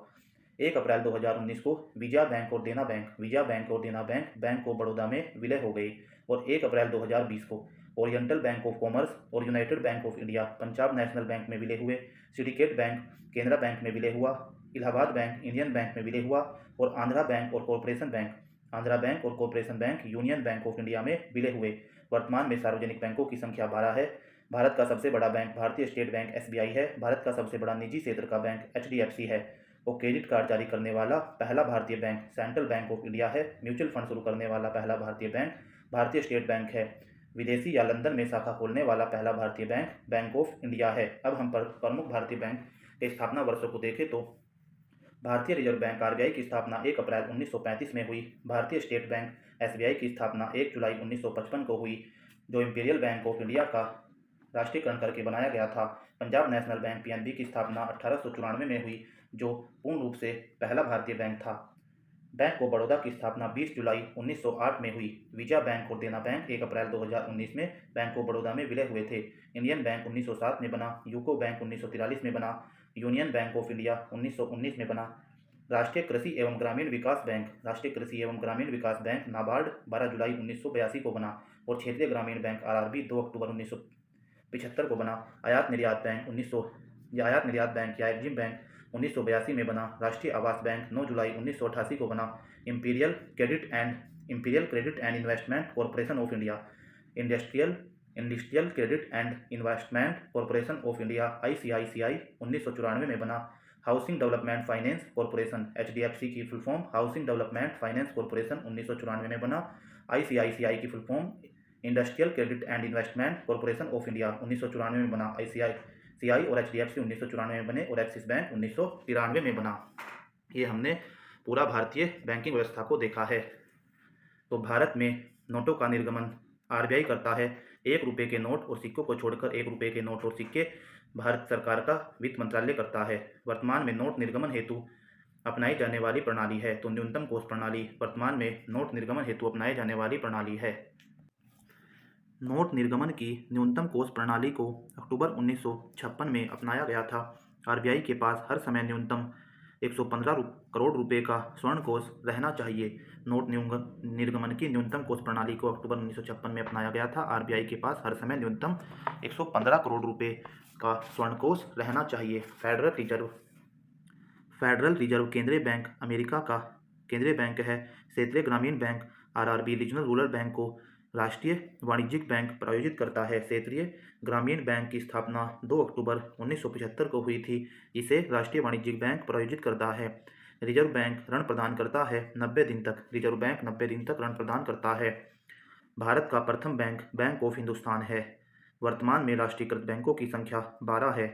बैंकिंग लोकपाल योजना पहली बार भारत में 1995 में शुरू की गई थी, जिसे 2002 में संशोधित किया गया। बैंकिंग लोकपाल योजना पहली बार भारत में 1995 में शुरू की गई, जिसे 2002 में संशोधित किया गया। वर्तमान में बैंकिंग लोकपाल ओम्बुड्समैन योजना 2006 से प्रभावी है। बैंकिंग लोकपाल का अर्थ है बैंक ग्राहकों को बैंकों द्वारा प्रदान की जाने वाली सेवाओं से संबंधित शिकायतों का समाधान करना।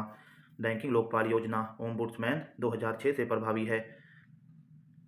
जो बैंकिंग लोकपाल योजना 1995 में शुरू की गई थी, जिसे 2002 में संशोधित किया गया था। बैंक लोकपाल का अर्थ है कि बैंक ग्राहकों को बैंकों द्वारा प्रदान की जाने वाली सेवाओं से संबंधित शिकायतों का समाधान करना है। क्रेडिट कार्ड जारी करने वाला पहला bank central bank of India है। प्रीपेड कार्ड जारी करने वाला पहला bank oriental bank of commerce है, जिसने 2003 में प्रीपेड कार्ड पहली बार जारी किया। इंटरनेट बैंकिंग शुरू करने वाला पहला बैंक ICICI है, जिसका पूर्ण नाम industrial credit and investment corporation of India है। 1994 में इसकी स्थापना हुई थी। ICICI, जिसका पूरा नाम industrial credit and investment corporation of India है, इंटरनेट बैंकिंग शुरू करने वाला पहला बैंक है। किसान क्रेडिट कार्ड योजना 1998 में प्रारंभ की गई। भारत में ATM सेवा शुरू करने वाला पहला बैंक HSBC है। 1987 में HSBC ने भारत में ATM पहली बार शुरुआत की थी। देश का प्रथम तैरता ATM स्थापित कोच्चि में SBI द्वारा किया गया है। SBI द्वारा कोच्चि में देश का प्रथम तैरता ATM स्थापित किया गया है। केंद्रीय बैंकिंग जांच समिति की स्थापना 1931 में की गई थी। केंद्रीय बैंकिंग जांच समिति की स्थापना 1931 में की गई थी। नरसिम्हन समिति बैंकिंग संरचना सुधार से संबंधित है। नरसिम्हन समिति बैंकिंग संरचना सुधार से संबंधित है। गोइपोरिया समिति बैंक में ग्राहक सेवा सुधार से संबंधित है। और देश का पहला मोबाइल बैंक लक्ष्मी वाहिनी बैंक है, जो मध्य प्रदेश में लगा देश का पहला मोबाइल बैंक है। UTI बैंक का वर्तमान नाम है, तो UTI बैंक का वर्तमान नाम एक्सिस बैंक है। और 30 जुलाई 2007 से UTI बैंक का वर्तमान नाम एक्सिस बैंक है, जो 30 जुलाई 2007 से बना था। भारतीय औद्योगिक विकास बैंक EDBI भारतीय औद्योगिक विकास बैंक IDBI की स्थापना 1 फरवरी 1964 को की गई थी। अल्पकालिक सरकारी प्रतिभूति ट्रेजरी बिल कहलाते हैं। ट्रेजरी बिल अल्पकालिक सरकारी प्रतिभूति कहलाते हैं। भारत में ट्रेजरी बिल RBI द्वारा बेचे जाते हैं। वर्तमान में RBI कितने दिनों की ट्रेजरी बिल निर्गमित करता है, तो 91 और 664 दिन की ट्रेजरी बिल RBI निर्गमित करता है। ट्रेजरी बिल की न्यूनतम राशि 25,000 रुपया या इसी के गुणक में होती है, जैसे 50,000, 75,000, 1 लाख ऐसे। एडहॉक ट्रेजरी बिल प्रणाली को समाप्त किया गया, तो 31 मार्च 1997 को एडहॉक ट्रेजरी बिल प्रणाली को समाप्त किया गया, जिसे 1955 में शुरू किया गया था। भारत में मौद्रिक नीति जारी करता है, तो मौद्रिक नीति समिति भारत में मौद्रिक नीति जारी करती है। और मौद्रिक नीति समिति के अध्यक्ष आरबीआई के गवर्नर होते हैं और प्रति 2 माह पर आरबीआई मौद्रिक नीति की समीक्षा करता है। भारत में मौद्रिक नीति समिति जारी करती है, जिसके अध्यक्ष आरबीआई के गवर्नर होते हैं। आरबीआई मौद्रिक नीति की समीक्षा प्रति 2 माह पर करती है। मौद्रिक नीति के प्रमुख उपकरण हैं तो repo rate, reverse repo rate, CRR और एसएलआर मौद्रिक नीति के प्रमुख उपकरण हैं। जिस दर पर बैंक रिजर्व बैंक से उधार या नकदी ऋण प्राप्त करते हैं उसे रेपो दर कहलाते हैं। जिस दर पर बैंक रिजर्व बैंक से उधार या नकदी ऋण प्राप्त करते हैं उसे रेपो दर कहलाते हैं। वह दर जिस पर आरबीआई अन्य बैंकों से ऋण लेती है तो रिवर्स रेपो दर वह दर होती है जिस पर आरबीआई अन्य बैंकों से ऋण लेती है या अन्य बैंक आरबीआई के पास अपनी धनराशि रखते हैं उस पर वे ब्याज ले लेते हैं तो रिवर्स रेपो दर आरबीआई अन्य बैंकों से ऋण लेती है। बैंक आरबीआई द्वारा निर्धारित राशि को जब नकद के रूप में आरबीआई के पास जमा करे तो वह नकद आरक्षित अनुपात सीआरआर कहलाता है। आरबीआई द्वारा एक राशि निर्धारित की जाती है, सभी अन्य बैंकों को आरबीआई के पास वह जमा रखनी पड़ती है, उसे सीआरआर नकद आरक्षित अनुपात कैश रिजर्व रेशो कहते हैं। आरबीआई द्वारा निर्धारित राशि को जब प्रतिभूति के रूप में बैंकों को अपने पास रखना पड़ता है तो वह वैधानिक तरलता अनुपात एसएलआर होती है। कुछ राशि आरबीआई द्वारा निर्धारित की जाती है, इसे आरबीआई अपने पास न रखवाकर बैंकों के स्वयं के पास रखवाता है, इसे एसएलआर वैधानिक तरलता दर कहते हैं। आरबीआई जिस दर पर वाणिज्यिक बैंकों को ऋण उपलब्ध कराता है उसे बैंक दर कहते हैं। आरबीआई जिस दर पर बैंकों को ऋण उपलब्ध कराता है उसे बैंक दर कहते हैं।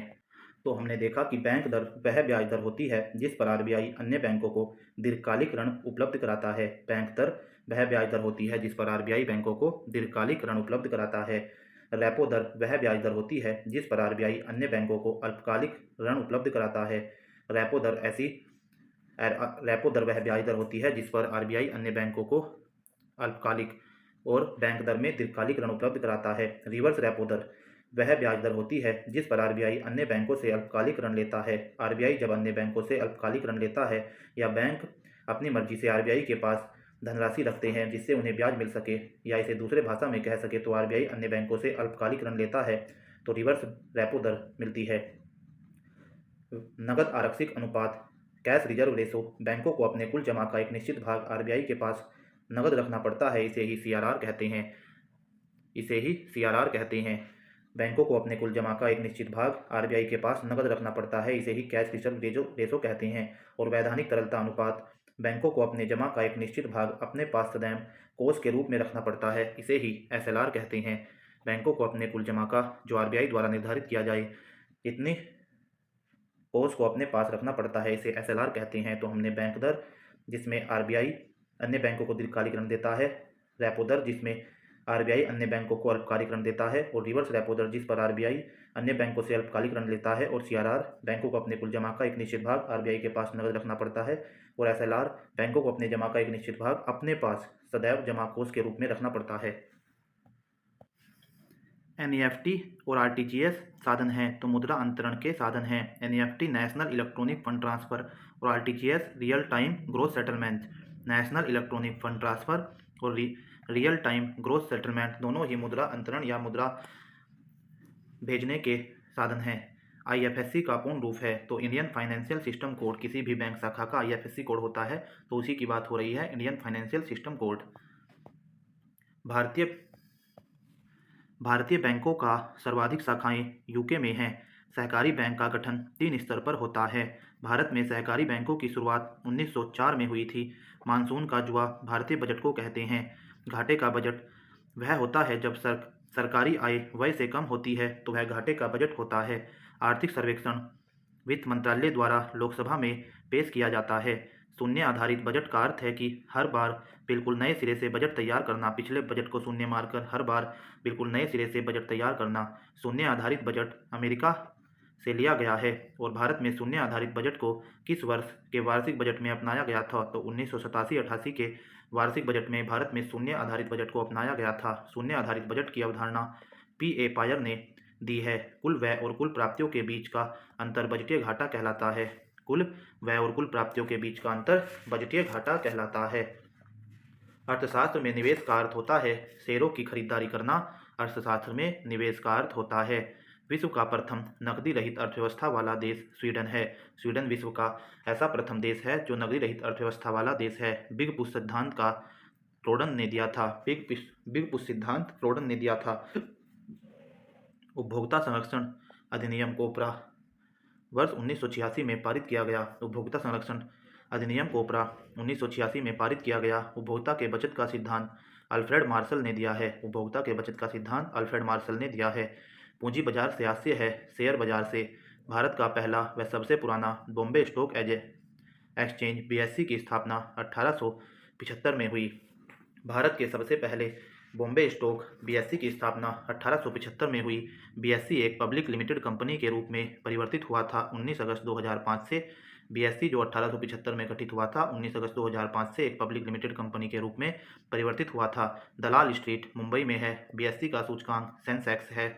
राष्ट्रीय स्टॉक एक्सचेंज NSE की स्थापना 1992 में फेरवानी समिति की सिफारिश पर हुई थी। NSE की स्थापना राष्ट्रीय स्टॉक एक्सचेंज की स्थापना 1992 में फेरवानी समिति की सिफारिश पर हुई थी। NSE का प्रमुख प्रवर्तक IDBI है। NSE का मुख्यालय वर्ली मुंबई में है। NSE का सूचकांक निफ्टी है। BSE का सूचकांक सेंसेक्स है और NSE का सूचकांक निफ्टी है। BSE और तेजड़िया बुल एवं मदड़िया बियर संबंधित है। तो तेजड़िया बुल एवं मदड़िया बियर स्टॉक मार्केट से ही संबंधित है या शेयर मार्केट से ही संबंधित है। भारत में स्टॉक एक्सचेंजों की संख्या 23 है। BSE के 30 शेयरों वाला संवेदी सूचकांक का आधार वर्ष 1978-79 है। BSE के 30 शेयरों वाले संवेदी सूचकांक का आधार वर्ष 1978-79 है। BSE के 100 शेयर वाले राष्ट्रीय सूचकांक का आधार वर्ष 1983-84 है। NSE के 50 शेयरों का सूचकांक निफ्टी है। NSE के 50 शेयरों का सूचकांक निफ्टी है और BSE का सूचकांक सेंसेक्स है। NSE का निफ्टी, BSE का सेंसेक्स। नोस्डेक अमेरिका का शेयर सूचकांक है। डो जोन्स न्यूयॉर्क का शेयर सूचकांक है। फ्रैंकफर्ट जर्मनी का शेयर सूचकांक है। निफ्टी जापान का शेयर सूचकांक है। भारत में स्टॉक एक्सचेंजों का नियमन SEBI security and exchange board of India करती है, जिसका मुख्यालय मुंबई में है। भारत में शेयर बाजारों के लिए मुख्य नियंत्रक का कार्य SEBI ही करता है। भारत में शेयर बाजारों के लिए मुख्य नियंत्रक का कार्य SEBI ही करता है। Stock exchange board of India या भारतीय प्रतिभूति एवं विनिमय बोर्ड, इसका पूरा नाम है भारतीय प्रतिभूति एवं विनिमय board. Stock exchange board of India 12 अप्रैल 1988 में SA दवे समिति की अनुशंसा पर आया था और यह भारत में स्टॉक एक्सचेंजों का नियमन करता है। SEBI को वैधानिक दर्जा 30 जनवरी 1992 में मिला था। SEBI का गठन 12 अप्रैल 1988 को हुआ। 30 जनवरी 1992 को SEBI को वैधानिक दर्जा मिला। विश्व का पहला संगठित शेयर बाजार 1962 में एम्स्टर्डम में स्थापित हुआ था। भारतीय खाद्य निगम FCI की स्थापना 1965 में हुई। भारत में प्रथम भूमि विकास बैंक की स्थापना 1920 में झांग पंजाब में हुई थी। भूमि विकास बैंक का प्रमुख कार्य है दीर्घकालीन ऋण कृषकों को उपलब्ध कराना। भूमि विकास बैंक का कार्य है। हमने अभी जो भारतीय प्रतिभूति एवं विनिमय board security and exchange board of India पढ़ा था, SEBI का यह पूरा नाम है। इसकी स्थापना 12 अप्रैल 1988 को हुई। इसका राष्ट्रीयकरण 30 जनवरी 1992 को हुआ। SEBI का मुख्यालय मुंबई में है। इसकी प्रवर्तक कंपनियों को देखें तो SEBI का कार्य है पूंजी बाजार का नियमन करना और इसकी प्रवर्तक कंपनियों को देखें तो IDBI, ICICI, IFSI SEBI की प्रवर्तक कंपनियां हैं। बॉम्बे स्टॉक एक्सचेंज जो हमने पढ़ा था, इसकी स्थापना वर्ष 1875 में हुई। 30 बड़ी कंपनियों के शेयरों के मूल्य को दिखाता है। एशिया का सबसे पुराना stock exchange Bombay Stock Exchange ही है। मुंबई के दलाल स्ट्रीट में यह स्थित है। और नेशनल स्टॉक एक्सचेंज NSE के बारे में हमने पढ़ा था कि इसकी स्थापना वर्ष 1992 में फेरवानी समिति की सिफारिश पर की गई थी। 50 कंपनियों के शेयरों के मूल्य को यह दिखाता है। और विश्व के प्रमुख शेयर बाजार जो हम देखकर आए हैं, न्यूयॉर्क का डो जोन्स, मुंबई के सेंसेक्स, निफ्टी और डोलेक्स हैं। जापान के निक्की, हांगकांग का होंग सेंग, चीन का संघाई कोम, फ्रैंकफर्ट जर्मनी का मिडडैक्स, सिंगापुर का सीमेक्स स्ट्रेटेक्स टाइम्स, संयुक्त राज्य अमेरिका का नोस्डेक है। विश्व का पहला संगठित शेयर बाजार 1962 में एम्स्टर्डम में है। भारतीय खाद्य निगम FCI की स्थापना 1965 में हुई। भारत में प्रथम भूमि विकास बैंक की स्थापना 1920 में झांग पंजाब में हुई। भूमि विकास बैंक का प्रमुख कार्य है दीर्घकालीन ऋण कृषकों को उपलब्ध कराना। विश्वव्यापी आर्थिक मंदी 1929 में आई थी। खाद्य एवं कृषि संगठन FAO की स्थापना 10 अक्टूबर 1945 को इटली में हुई थी। विशेष आर्थिक क्षेत्र SEZ स्पेशल इकोनॉमिक जोन नीति 2000 में आई थी। विशेष आर्थिक क्षेत्र SEZ स्पेशल इकोनॉमिक जोन नीति 2000 में आई थी। SEZ एक्ट पारित किया गया था 2005 में। SEZ एक्ट पारित किया गया था। पहला SEZ विकसित किया गया तो कांडला में पहला SEZ विकसित किया गया था। तो हमने देखा कि भारत में विशेष आर्थिक क्षेत्र SEZ स्पेशल इकोनॉमिक जोन नीति पहली बार 1 अप्रैल 2000 को लागू हुई। भारत में एशिया का पहला निर्यात प्रसंस्करण केंद्र वर्ष 1965 में गुजरात के कांडला में स्थापित किया गया था। माल्थस सिद्धांत संबंधित है तो जनसंख्या से माल्थस सिद्धांत संबंधित है।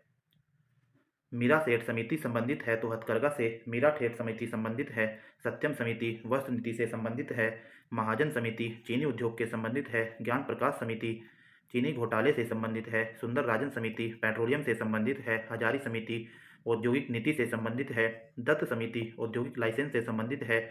मिर्धा समिति सहकारिता आंदोलन से संबंधित है। अन्य समितियों को देखें तो SS तारापुर समिति विदेशी विनिमय में पूंजी खाता परिवर्तनीय हेतु सुझाव देने से संबंधित है। नरसिम्हन समिति बैंकिंग सुधार हेतु सुझाव देने से संबंधित है। गोइपियोरिया समिति प्राथमिक या शहरी सहकारी बैंकों में ग्राहक सेवा में सुधार हेतु है। नचिकेत मोर समिति निम्न आय वाले परिवारों एवं छोटे व्यवसायियों को व्यापक वित्तीय सेवाएं उपलब्ध कराने से संबंधित नचिकेत मोर समिति है। दीपक पारेख समिति वित्तीय अवसंरचना में सुधार हेतु दीपक पारेख समिति है। एक घोष समिति बैंकों में धोखाधड़ी रोकने हेतु सुझाव देने के लिए एक घोष समिति गठित की गई थी। वाईवी रेड्डी समिति छोटी बचतों से जुड़ी व्यवस्था में सुधार हेतु वाईवी रेड्डी समिति गठित की गई थी। आबिद हुसैन समिति लघु उद्योग एवं व्यापार नीति में सुधार हेतु आबिद हुसैन समिति गठित की गई। NK सिंह समिति FRBM अधिनियम की समीक्षा के लिए NK सिंह समिति FRBM अधिनियम की समीक्षा के लिए गठित की गई थी। और FRBM की full form physical responsibility and budget management और FRBM के अंतर्गत 3% ही हमारा रहना चाहिए। रंगराजन समिति विनिवेश पर सुझाव देने हेतु रंगराजन समिति है। LK झा समिति अप्रत्यक्ष कर पर सुझाव देने हेतु LK झा समिति बनाई गई थी। वांचू समिति प्रत्यक्ष कर पर सुझाव देने हेतु वांचू समिति बनाई गई थी। केलकर समिति PPP मॉडल का आकलन और करारोपण पर सुझाव देने हेतु केलकर समिति बनाई गई थी। कीर्ति पारेख समिति पेट्रोल डीजल वैट सब्सिडी समाप्त करने के सुझाव हेतु कीर्ति पारेख समिति बनाई गई थी। भारतीय लघु उद्योग विकास बैंक सिडबी की स्थापना 2 अप्रैल 1990 में की गई। सिडबी का मुख्यालय लखनऊ में है। भारतीय लघु उद्योग विकास बैंक सिडबी की स्थापना 2 अप्रैल 1990 में की गई। सिडबी का मुख्यालय लखनऊ में है। आबिद हुसैन समिति लघु उद्योग क्षेत्र से संबंधित है। मालेगान समिति प्राथमिक पूंजी बाजार से संबंधित है। पहला राज्य वित्त निगम 1953 में पंजाब में स्थापित किया गया था। इलेक्ट्रॉनिक सामान की गुणवत्ता ISI मार्क द्वारा निर्धारित की जाती है। 1955 से भारत में ISI मार्क प्रभावी है जो इलेक्ट्रॉनिक समाज की गुणवत्ता प्रदर्शित करते हैं। भारतीय मानक ब्यूरो BIS अस्तित्व में आया 1 अप्रैल 1987 को। भारतीय मानक ब्यूरो BIS अस्तित्व में आया 1 अप्रैल 1987 को। भारतीय मानक ब्यूरो BIS अस्तित्व में आया। इसका मुख्यालय दिल्ली में है। हॉलमार्क स्वर्ण आभूषण से संबंधित है। ISI मार्क इलेक्ट्रॉनिक सामान से और हॉलमार्क स्वर्ण आभूषण से संबंधित है। हॉलमार्क व्यवस्था 2002 से सोने पर लागू की गई थी और चांदी पर 2005 से। हॉलमार्क व्यवस्था 2002 से सोने पर 2005 से चांदी पर लागू की गई। पेटेंट अधिनियम 1970 में सर्वप्रथम पारित हुआ था। ट्रेडमार्क अधिनियम 15 सितंबर 2003 से प्रभावी है। पेटेंट अधिनियम 1970 में ट्रेडमार्क अधिनियम 15 सितंबर 2003 से। इको मार्क पर्यावरण से संबंधित है। कृषि वस्तुओं की गुणवत्ता को प्रदर्शित एग मार्क करता है। वर्ष 1986 से एग मार्क प्रभावी है। केंद्रीय एग मार्क प्रयोगशाला नागपुर में है। शीतल पेय सॉस आदि के प्रमाणन के लिए FPO प्रयुक्त चिन्ह है। शीतल पेय सॉस आदि के प्रमाणन के लिए FPO होता है। श्वेत वस्तुओं के अंतर्गत फ्रिज जनरेटर वॉशिंग मशीन बिजली की वस्तुएं आती हैं। श्वेत वस्तुओं के अंतर्गत फ्रिज जनरेटर वॉशिंग मशीन बिजली की वस्तुएं आदि आती हैं। क्रिसिल है तो क्रिसिल एक क्रेडिट रेटिंग एजेंसी है। क्रिसिल का पूर्ण रूप है credit rating information service of India limited. CRISIL का पूर्ण रूप है credit rating information service of India limited. Bharat में कर्मचारी राज्य बीमा योजना 1952 में प्रारंभ की गई थी। भारत में कर्मचारी राज्य बीमा योजना 1952 में प्रारंभ की गई थी। राष्ट्रीय ग्रामीण विकास संस्थान हैदराबाद में स्थित है। इसकी स्थापना 1977 में की गई। राष्ट्रीय ग्रामीण विकास बैंक हैदराबाद में स्थित है। इसकी स्थापना 1977 में की गई। ऊर्जा संकट भारत में सबसे पहले 1973 में महसूस किया गया। ऊर्जा संकट भारत में सबसे पहले 1973 में महसूस किया गया। सेल की स्थापना 1974 में हुई थी। सफ़ेद सोना कपास को कहा जाता है। हरा सोना चाय को कहा जाता है। सेल की स्थापना 1974 में हुई। सफ़ेद सोना कपास को कहा जाता है। हरा सोना चाय को कहा जाता है। स्वर्ण द्रव पेट्रोलियम को कहा जाता है। स्पेशल 301 और सुपर 301 अमेरिकी व्यापार संरक्षण की नीतियां हैं। स्पेशल 301 सुपर 301 अमेरिकी व्यापार संरक्षण की नीतियां हैं। किसी एक देश की कंपनी का दूसरे देश में किया गया निवेश प्रत्यक्ष विदेशी निवेश एफडीआई फॉरेन डायरेक्ट निवेश कहलाता है। किसी एक देश की कंपनी का दूसरे देश में किया गया निवेश प्रत्यक्ष विदेशी निवेश एफडीआई फॉरेन डायरेक्ट इन्वेस्टमेंट कहलाता है। भारत में प्रत्यक्ष विदेशी निवेश एफडीआई का सबसे बड़ा स्रोत सिंगापुर है। सिंगापुर से सबसे ज़्यादा एफडीआई भारत में आता है।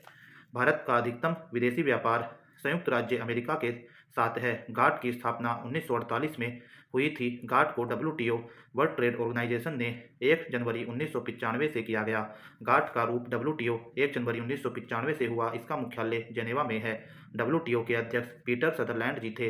विश्व व्यापार संगठन डब्ल्यूटीओ की सदस्य संख्या 164 है, जिसमें 164वां सदस्य अफगानिस्तान है। विश्व बैंक की स्थापना 1945 में हुई थी। विश्व बैंक का मुख्यालय वाशिंगटन डीसी में है। विश्व बैंक का अन्य नाम पुनर्निर्माण एवं विकास के लिए अंतर्राष्ट्रीय बैंक है। पुनर्निर्माण एवं विकास के लिए अंतर्राष्ट्रीय बैंक विश्व बैंक का अन्य नाम है। विश्व बैंक दीर्घकालीन एवं अल्पकालिक दोनों ऋण देता है। विश्व बैंक दीर्घकालिक एवं अल्पकालीन दोनों ऋण देता है। विश्व बैंक की उतार ऋण देने वाली खिड़की अंतर्राष्ट्रीय विकास संघ आईडीए। अंतर्राष्ट्रीय विकास संघ आईडीए को विश्व बैंक की उदार ऋण देने वाली खिड़की कहा जाता है। अंतर्राष्ट्रीय मुद्रा कोष आईएमएफ की स्थापना दिसंबर 1945 में हुई थी। इसका मुख्यालय वाशिंगटन डीसी में है। अंतर्राष्ट्रीय मुद्रा कोष आईएमएफ की स्थापना दिसंबर 1945 में हुई। मुख्यालय वाशिंगटन डीसी में है। अंतर्राष्ट्रीय व्यापार का प्रहरी अंतर्राष्ट्रीय मुद्रा कोष आईएमएफ को कहा जाता है। अंतर्राष्ट्रीय मुद्रा कोष आईएमएफ ब्रेटन वुड्स सम्मेलन की देन है। ब्रेटन वुड्स सम्मेलन की देन है अंतर्राष्ट्रीय मुद्रा कोष आईएमएफ।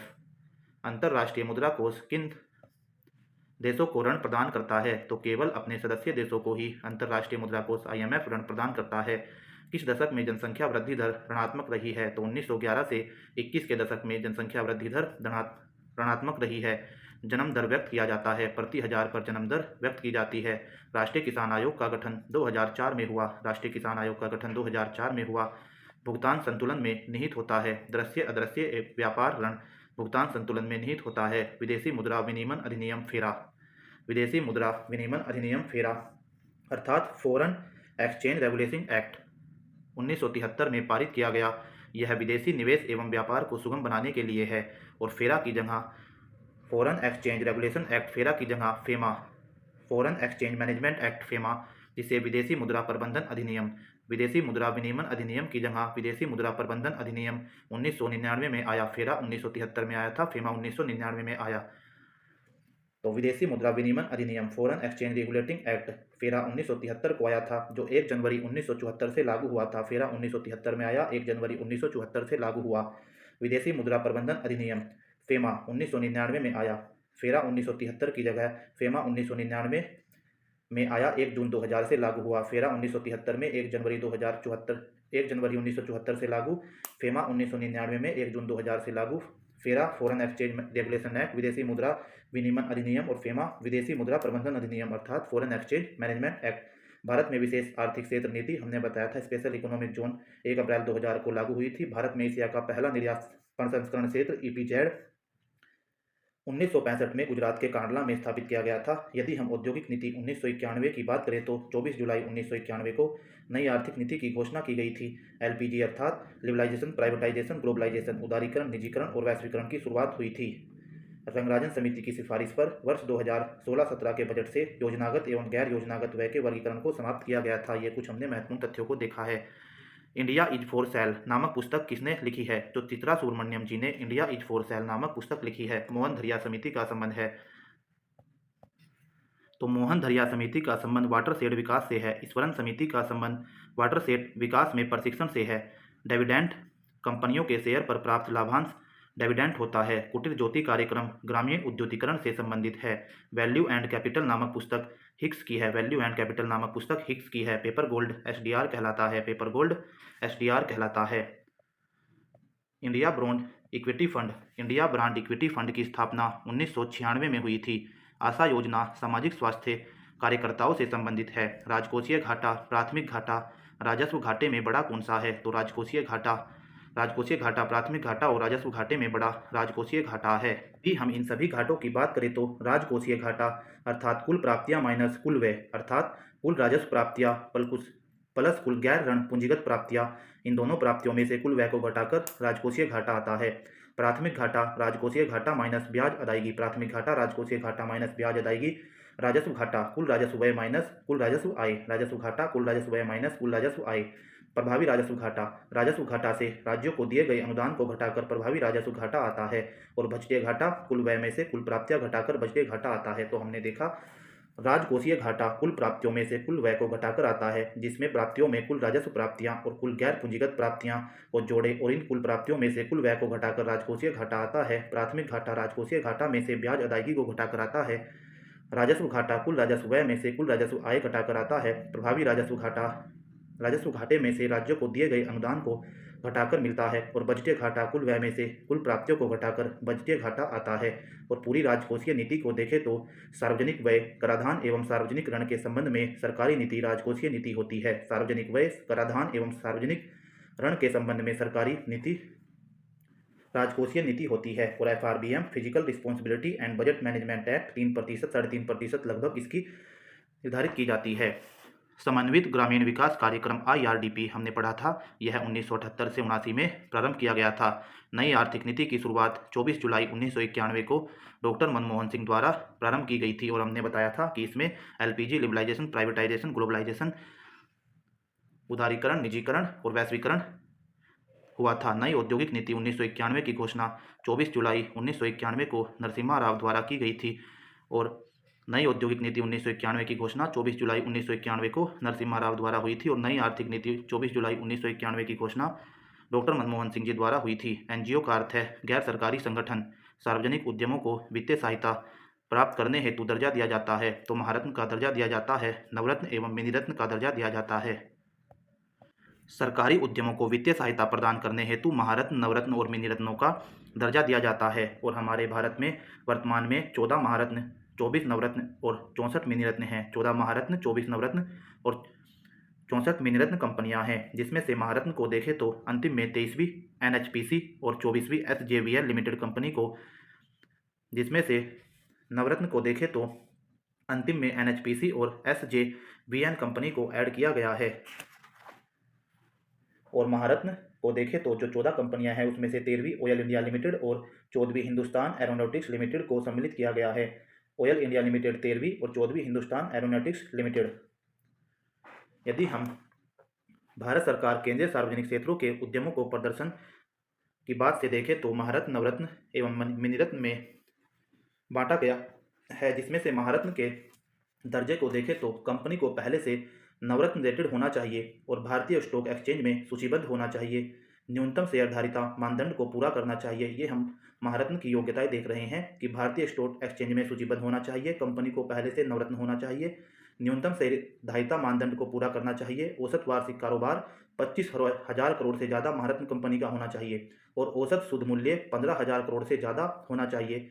पिछले 3 सालों में औसत वार्षिक शुद्ध लाभ 5,000 करोड़ से अधिक महारत्न कंपनी का होना चाहिए और वैश्विक उपस्थिति भी महारत्न कंपनी की होनी चाहिए। नवरत्न को देखें तो कंपनी को पहले से मिनीरत्न श्रेणी फर्स्ट का दर्जा प्राप्त होना चाहिए और इसके अलावा इसे CPSE सूची के एम के अंतर्गत सूचीबद्ध भी होना चाहिए। और नवरत्न कंपनी के लिए ही पिछले 5 सालों में से कम से कम 3 सालों तक समझौता ज्ञापन होना चाहिए। और मिनीरत्न श्रेणी फर्स्ट व मिनीरत्न श्रेणी सेकंड होती है। फर्स्ट में देखें तो पिछले 3 वर्षों से लगातार लाभ कमाया हो, 3 वर्षों में से किसी एक वर्ष में 30 करोड़ रुपए या उससे अधिक का शुद्ध लाभ कमाया हो तो मिनीरत्न श्रेणी फर्स्ट की कंपनी हो जाती है। और मिनीरत्न श्रेणी सेकंड को देखें तो पिछले 3 वर्षों से लगातार लाभ कमाया हो तथा निवल संपत्ति सकारात्मक हो। और हमने बताया महारत्न 14 हैं, नवरत्न 24 हैं, मिनीरत्न 64 हैं। इसमें से श्रेणी 1 की मिनीरत्न 53 है, श्रेणी 2 की 11 है। महारत्न में 14 महारत्नों को देखें तो 14 महारत्नों में national thermal power corporation limited NTPC 1975 में बनी नई दिल्ली में मुख्यालय है। तेल एवं प्राकृतिक गैस लिमिटेड ONGC 1956 में बनी देहरादून में मुख्यालय है। भारतीय इस्पात प्राधिकरण लिमिटेड सेल 1974 में बनी नई दिल्ली में मुख्यालय है। Indian oil corporation limited IOCL 1959 में बनी नई दिल्ली में मुख्यालय है। गैस अथॉरिटी ऑफ इंडिया गेल 1984 में बनी नई दिल्ली में मुख्यालय है। Bharat heavy electronical limited BHL 1964 में बनी दिल्ली में मुख्यालय है। Hindustan petroleum corporation limited HPCL 1974 में बनी मुंबई में मुख्यालय है। Bharat petroleum corporation limited BPCL 1977 में बनी मुंबई में मुख्यालय है। Power grid corporation of India limited PGCIL 1989 में बनी नई दिल्ली में मुख्यालय है। पावर फाइनेंस कॉर्पोरेशन PFC नई दिल्ली में बनी 1986 में बनी। ग्रामीण विद्युतीकृत लिमिटेड निगम लिमिटेड REC 1669 में बनी, नई दिल्ली में मुख्यालय है। और 13वीं और 14वीं कंपनी जो इंपोर्टेंट है अंत में जोड़ी गई है, ऑयल इंडिया लिमिटेड और हिंदुस्तान एरोनॉटिक्स लिमिटेड। और 24 नवरत्न कंपनियों को देखें तो उसमें से 23वीं NHPC लिमिटेड जोड़ी गई है और 24वीं SJVN लिमिटेड जोड़ी गई है। और हमने देखा कि देश में महारत्न, नवरत्न और मिनीरत्न, तो महारत्न कंपनियां वर्तमान में 14 हैं। वर्तमान में ये महारत्न कंपनियां 14 हैं और देश में नवरत्न कंपनियां वर्तमान में 24 हैं। नवरत्न कंपनियां 24 हैं। नवरत्न की अवधारणा किस वर्ष के केंद्रीय बजट में पेश की गई थी? 1997-98 के केंद्रीय बजट में नवरत्न की अवधारणा पेश की गई थी। कंपनियों को नवरत्न का दर्जा केंद्रीय लोक उद्यम विभाग द्वारा दिया जाता है। महारत्न दर्जे के सृजन का निर्णय 31 दिसंबर 2009 को महारत्न दर्जे के सृजन का निर्णय लिया गया था और वर्तमान में महारत्न 14 हैं। मिनीरत्न योजना का शुभारंभ 1977 में किया गया था और मिनीरत्न कंपनियां वर्तमान में 64 हैं। भारत का सबसे बड़ा उद्योग सूती वस्त्र उद्योग है। योजना में कोर सेक्टर का तात्पर्य है चयनित आधारभूत उद्योग और कोर सेक्टर के 8 आधारभूत उद्योगों को देखें तो इस्पात, सीमेंट, उर्वरक, खनिज तेल, कोयला, प्राकृतिक गैस, रिफाइनरी, उत्पाद व विद्युत। इस्पात, सीमेंट, उर्वरक, खनिज तेल, कोयला, प्राकृतिक गैस, रिफाइनरी और विद्युत, ये 7 हमारे 8 आधारभूत कोर सेक्टर के उद्योग हैं। इस्पात, सीमेंट, उर्वरक, खनिज तेल, कोयला, प्राकृतिक गैस, रिफाइनरी, उत्पाद और विद्युत। NTPC की स्थापना 1975 में हुई थी। तो हमने बताया NTPC हमारी एक महारत्न कंपनी है, national thermal power corporation limited. इसकी स्थापना 1975 में हुई, नई दिल्ली में मुख्यालय है। तेल एवं प्राकृतिक गैस लिमिटेड, तेल एवं प्राकृतिक गैस कॉर्पोरेशन ONGC की स्थापना 1965 में हुई। ONGC की स्थापना 1965 में हुई। तेल एवं प्राकृतिक गैस लिमिटेड 1900 और यह नई देहरादून में इसका मुख्यालय है। गोल्ड हैंडशेक अधिनियम, गोल्ड हैंडशेक स्कीम स्वैच्छिक सेवानिवृत्ति से संबंधित है। गोल्ड हैंडशेक स्कीम स्वैच्छिक सेवानिवृत्ति से संबंधित है। अब हम कुछ फुल फॉर्म को देखते हैं तो TDS tax deducted at source, EMI equated monthly instalment, SIP symmetric investment plan, KYC know your customer, ECS electronic clearance service, PAN permanent account number, CRI child right and you, CBS core banking solution, SEBI security and exchange board of India, NABARD national bank for agriculture and rural development, भारतीय सांख्यिकी संस्थान कोलकाता में है।